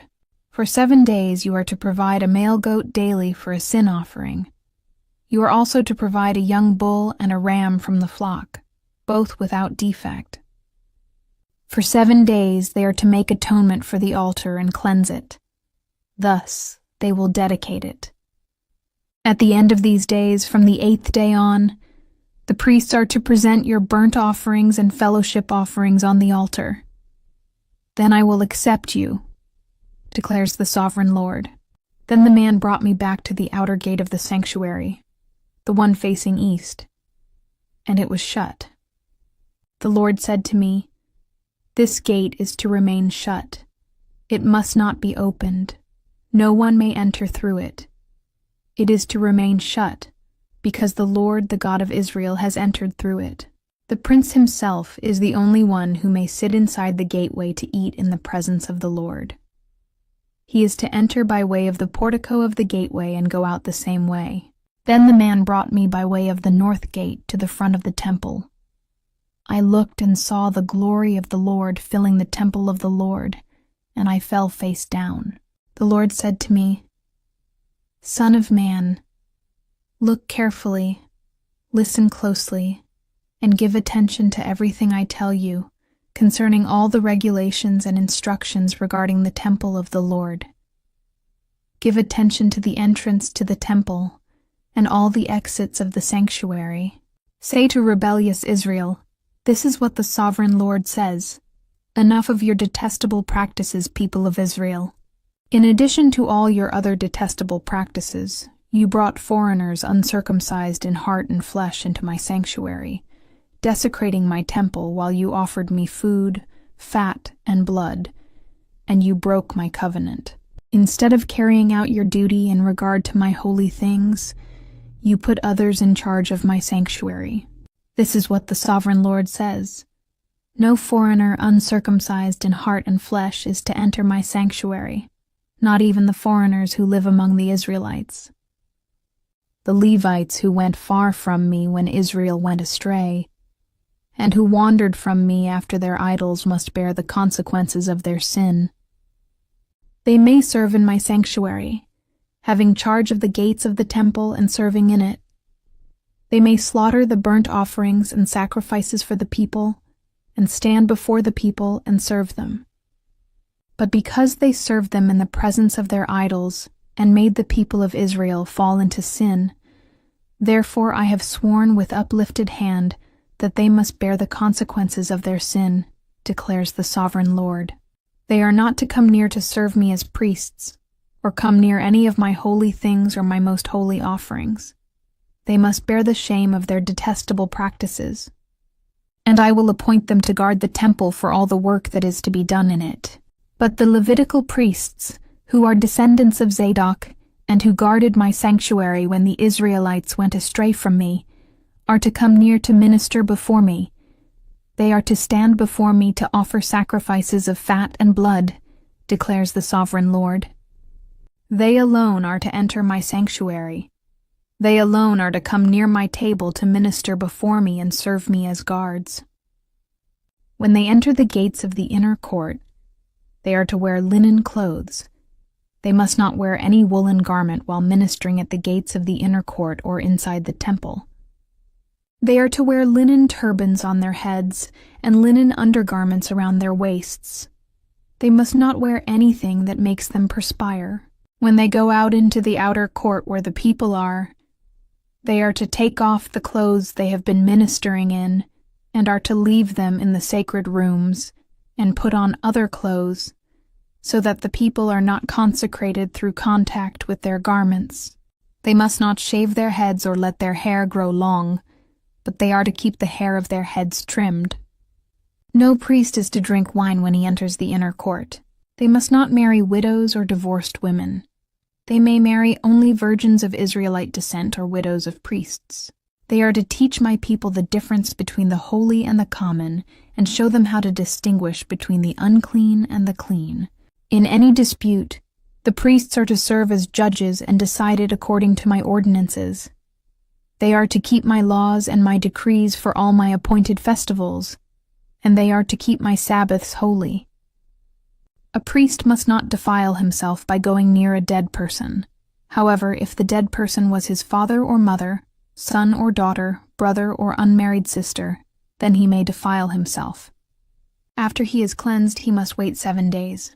On the day he goes into the inner court of the sanctuary to minister in the sanctuary, he is to offer a sin offering for himself, declares the sovereign Lord.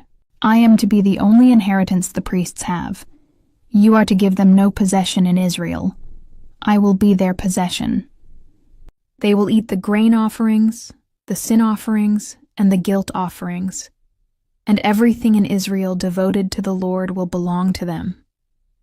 The best of all the first fruits and of all your special gifts will belong to the priests. You are to give them the first portion of your ground meal, so that a blessing may rest on your household. The priest must not eat anything, whether bird or animal, found dead or torn by wild animals. When you allot the land as an inheritance, you are to present to the Lord a portion of the land as a sacred district, 25,000 cubits long and 20,000 cubits wide. The entire area will be holy. Of this, a section 500 cubits square is to be for the sanctuary, with 50 cubits around it for open land. In the sacred district, measure off a section 25,000 cubits long and 10,000 cubits wide.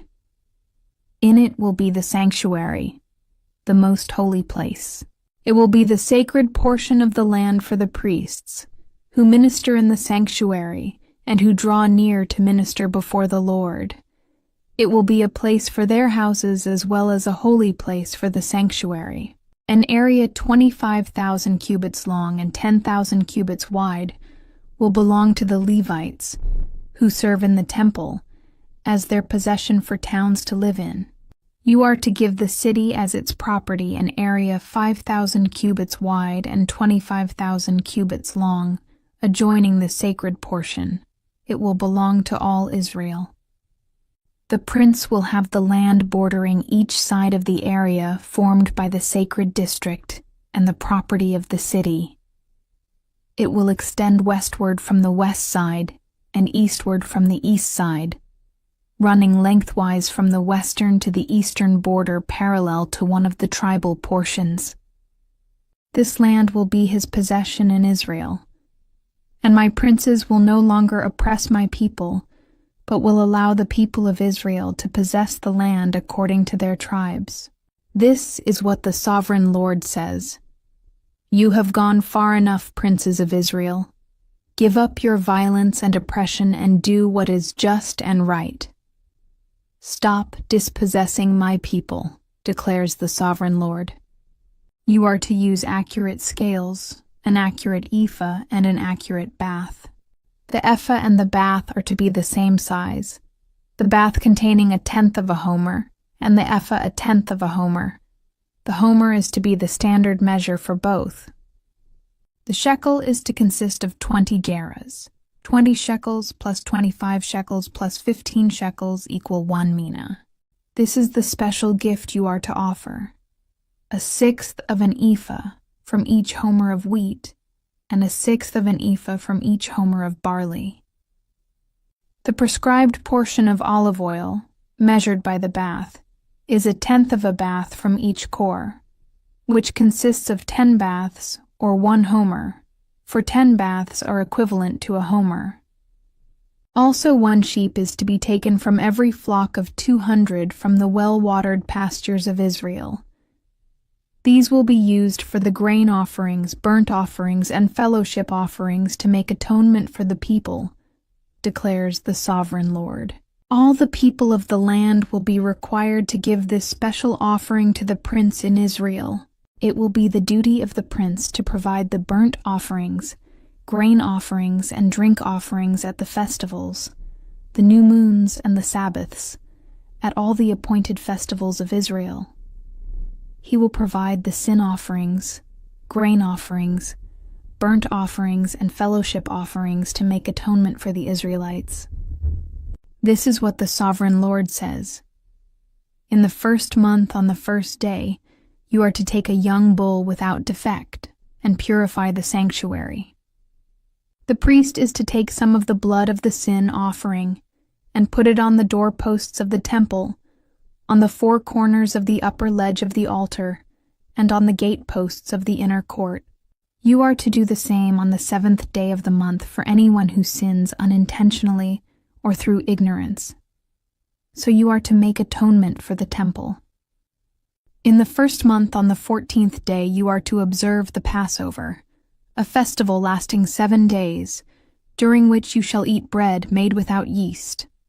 On that day the prince is to provide a bull as a sin offering for himself and for all the people of the land. Every day during the 7 days of the festival, he is to provide 7 bulls and 7 rams without defect, as a burnt offering to the Lord, and a male goat for a sin offering. He is to provide as a grain offering an ephah for each bull and an ephah for each ram, along with a hin of olive oil for each ephah. During the 7 days of the festival, which begins in the 7th month on the 15th day, he is to make the same provision for sin offerings, burnt offerings, grain offerings, and oil. This is what the Sovereign Lord says. The gate of the inner court facing east is to be shut on the 6 working days, but on the Sabbath day and on the day of the new moon it is to be opened. The prince is to enter from the outside through the portico of the gateway and stand by the gatepost. The priests are to sacrifice his burnt offering and his fellowship offerings. He is to bow down in worship at the threshold of the gateway, and then go out. But the gate will not be shut until evening. On the Sabbaths and new moons, the people of the land are to worship in the presence of the Lord at the entrance of that gateway. The burnt offering the prince brings to the Lord on the Sabbath day is to be 6 male lambs and a ram, all without defect. The grain offering given with the ram is to be an ephah, and the grain offering with the lambs is to be as much as he pleases, along with a hin of olive oil for each ephah. On the day of the new moon he is to offer a young bull, 6 lambs and a ram, all without defect. He is to provide as a grain offering 1 ephah with the bull, 1 ephah with the ram, and with the lambs as much as he wants to give, along with a hin of oil for each ephah. When the prince enters, he is to go in through the portico of the gateway, and he is to come out the same way. When the people of the land come before the Lord at the appointed festivals, whoever enters by the north gate to worship is to go out the south gate, and whoever enters by the south gate is to go out the north gate. No one is to return through the gate by which they entered, but each is to go out the opposite gate. The prince is to be among them, going in when they go in and going out when they go out.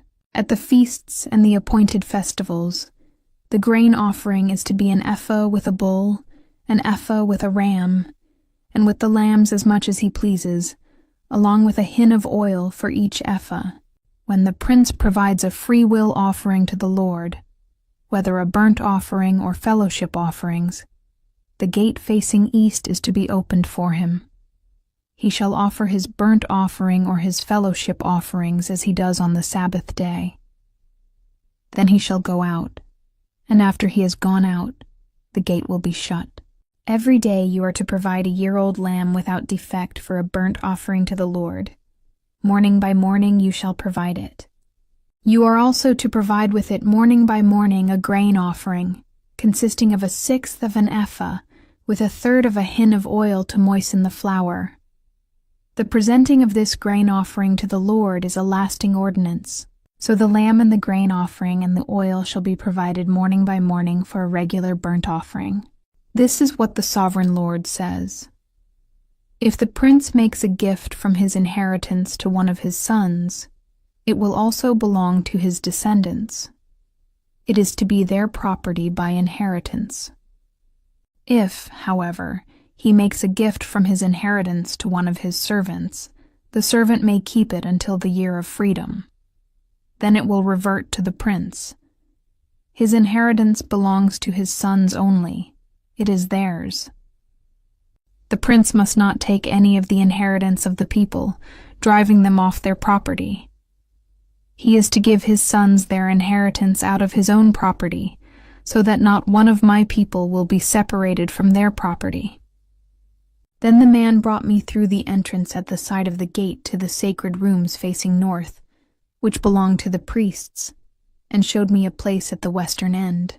He said to me, "This is the place where the priests are to cook the guilt offering and the sin offering, and bake the grain offering, to avoid bringing them into the outer court and consecrating the people." He then brought me to the outer court, and led me around to its 4 corners, and I saw in each corner another court. In the 4 corners of the outer court were enclosed courts, 40 cubits long and 30 cubits wide. Each of the courts in the 4 corners was the same size. Around the inside of each of the 4 courts was a ledge of stone, with places for fire built all around under the ledge. He said to me, "These are the kitchens where those who minister at the temple are to cook the sacrifices of the people." The man brought me back to the entrance to the temple, and I saw water coming out from under the threshold of the temple toward the east, for the temple faced east. The water was coming down from under the south side of the temple, south of the altar. He then brought me out through the north gate and led me around the outside to the outer gate facing east, and the water was trickling from the south side. As the man went eastward with a measuring line in his hand, he measured off 1,000 cubits, and then led me through water that was ankle deep. He measured off another 1,000 cubits and led me through water that was knee deep. He measured off another 1,000 and led me through water that was up to the waist. He measured off another 1,000, but now it was a river that I could not cross, because the water had risen and was deep enough to swim in, a river that no one could cross. He asked me, "Son of man, do you see this?" Then he led me back to the bank of the river. When I arrived there, I saw a great number of trees on each side of the river. He said to me, "This water flows toward the eastern region and goes down into the Arabah, where it enters the Dead Sea. When it empties into the sea, the salty water there becomes fresh. Swarms of living creatures will live wherever the river flows. There will be large numbers of fish, because this water flows there and makes the salt water fresh. So where the river flows, everything will live. Fishermen will stand along the shore. From En-Gedi to En-Eglam, there will be places for spreading nets. The fish will be of many kinds, like the fish of the Mediterranean Sea. But the swamps and marshes will not become fresh. They will be left for salt. Fruit trees of all kinds will grow on both banks of the river. Their leaves will not wither, nor will their fruit fail. Every month they will bear fruit, because the water from the sanctuary flows to them. Their fruit will serve for food, and their leaves for healing. This is what the Sovereign Lord says. These are the boundaries of the land that you will divide among the 12 tribes of Israel as their inheritance, with 2 portions for Joseph. You are to divide it equally among them. Because I swore with uplifted hand to give it to your ancestors, this land will become your inheritance. This is to be the boundary of the land. On the north side, it will run from the Mediterranean Sea by the Hethlon road past Lebo Hamath to Zedad, Berotha and Sibrim, which lies on the border between Damascus and Hamath, as far as Hazer Hattikon, which is on the border of Haran. The boundary will extend from the sea to Hazar Enan, along the northern border of Damascus, with the border of Hamath to the north. This will be the northern boundary. On the east side, the boundary will run between Haran and Damascus, along the Jordan between Gilead and the land of Israel, to the Dead Sea and as far as Tamar. This will be the eastern boundary. On the south side, it will run from Tamar as far as the waters of Meribah Kadesh, then along the Wadi of Egypt to the Mediterranean Sea. This will be the southern boundary. On the west side, the Mediterranean Sea will be the boundary to a point opposite Lebo Hamath. This will be the western boundary. You are to distribute this land among yourselves according to the tribes of Israel. You are to allot it as an inheritance for yourselves and for the foreigners residing among you and who have children. You are to consider them as native-born Israelites. Along with you, they are to be allotted an inheritance among the tribes of Israel. In whatever tribe a foreigner resides, there you are to give them their inheritance, declares the Sovereign Lord. These are the tribes, listed by name. At the northern frontier, Dan will have 1 portion. It will follow the Hethlon road to Lebo Hamath. Hazar Enan and the northern border of Damascus next to Hamath will be part of its border from the east side to the west side. Asher will have one portion. It will border the territory of Dan from east to west. Naphtali will have one portion. It will border the territory of Asher from east to west. Manasseh will have one portion. It will border the territory of Naphtali from east to west. Ephraim will have one portion. It will border the territory of Manasseh from east to west. Reuben will have one portion. It will border the territory of Ephraim from east to west. Judah will have one portion. It will border the territory of Reuben from east to west. Bordering the territory of Judah from east to west will be the portion you are to present as a special gift. It will be 25,000 cubits wide, and its length from east to west will equal one of the tribal portions. The sanctuary will be in the center of it. The special portion you are to offer to the Lord will be 25,000 cubits long and 10,000 cubits wide. This will be the sacred portion for the priests. It will be 25,000 cubits long on the north side, 10,000 cubits wide on the west side, 10,000 cubits wide on the east side, and 25,000 cubits long on the south side. In the center of it will be the sanctuary of the Lord. This will be for the consecrated priests, the Zadokites, who were faithful in serving me and did not go astray as the Levites did when the Israelites went astray. It will be a special gift to them from the sacred portion of the land, a most holy portion, bordering the territory of the Levites. Alongside the territory of the priests, the Levites will have an allotment 25,000 cubits long and 10,000 cubits wide. Its total length will be 25,000 cubits, and its width 10,000 cubits. They must not sell or exchange any of it. This is the best of the land, and must not pass into other hands, because it is holy to the Lord. The remaining area, 5,000 cubits wide and 25,000 cubits long, will be for the common use of the city, for houses, and for pasture land. The city will be in the center of it, and will have these measurements. The north side 4,500 cubits, the south side 4,500 cubits, the east side 4,500 cubits, and the west side 4,500 cubits. The pasture land for the city will be 250 cubits on the north, 250 cubits on the south, 250 cubits on the east, and 250 cubits on the west. What remains of the area, bordering on the sacred portion and running the length of it, will be 10,000 cubits on the east side and 10,000 cubits on the west side. Its produce will supply food for the workers of the city. The workers from the city who farm it will come from all the tribes of Israel. The entire portion will be a square, 25,000 cubits on each side. As a special gift, you will set aside the sacred portion, along with the property of the city.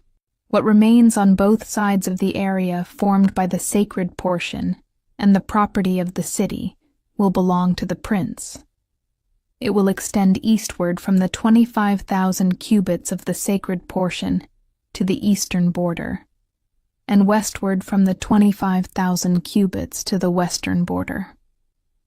Both these areas running the length of the tribal portions will belong to the prince, and the sacred portion with the temple sanctuary will be in the center of them. So the property of the Levites and the property of the city will lie in the center of the area that belongs to the prince. The area belonging to the prince will lie between the border of Judah and the border of Benjamin. As for the rest of the tribes, Benjamin will have one portion. It will extend from the east side to the west side. Simeon will have one portion. It will border the territory of Benjamin from east to west. Issachar will have one portion. It will border the territory of Simeon from east to west. Zebulun will have one portion. It will border the territory of Issachar from east to west. Gad will have one portion. It will border the territory of Zebulun from east to west. The southern boundary of Gad will run south from Tamar to the waters of Meribah Kadesh. then along the Wadi of Egypt to the Mediterranean Sea. This is the land you are to allot as an inheritance to the tribes of Israel, and these will be their portions, declares the Sovereign Lord. These will be the exits of the city, beginning on the north side, which is 4,500 cubits long. The gates of the city will be named after the tribes of Israel.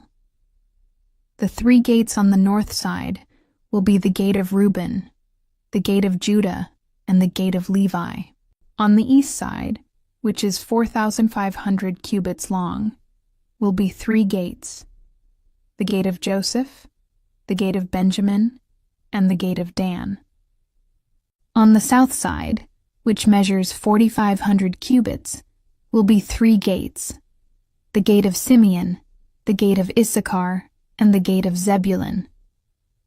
On the west side, which is 4,500 cubits long, will be 3 gates: the gate of Gad, the gate of Asher, and the gate of Naphtali. The distance all around will be 18,000 cubits, and the name of the city from that time on will be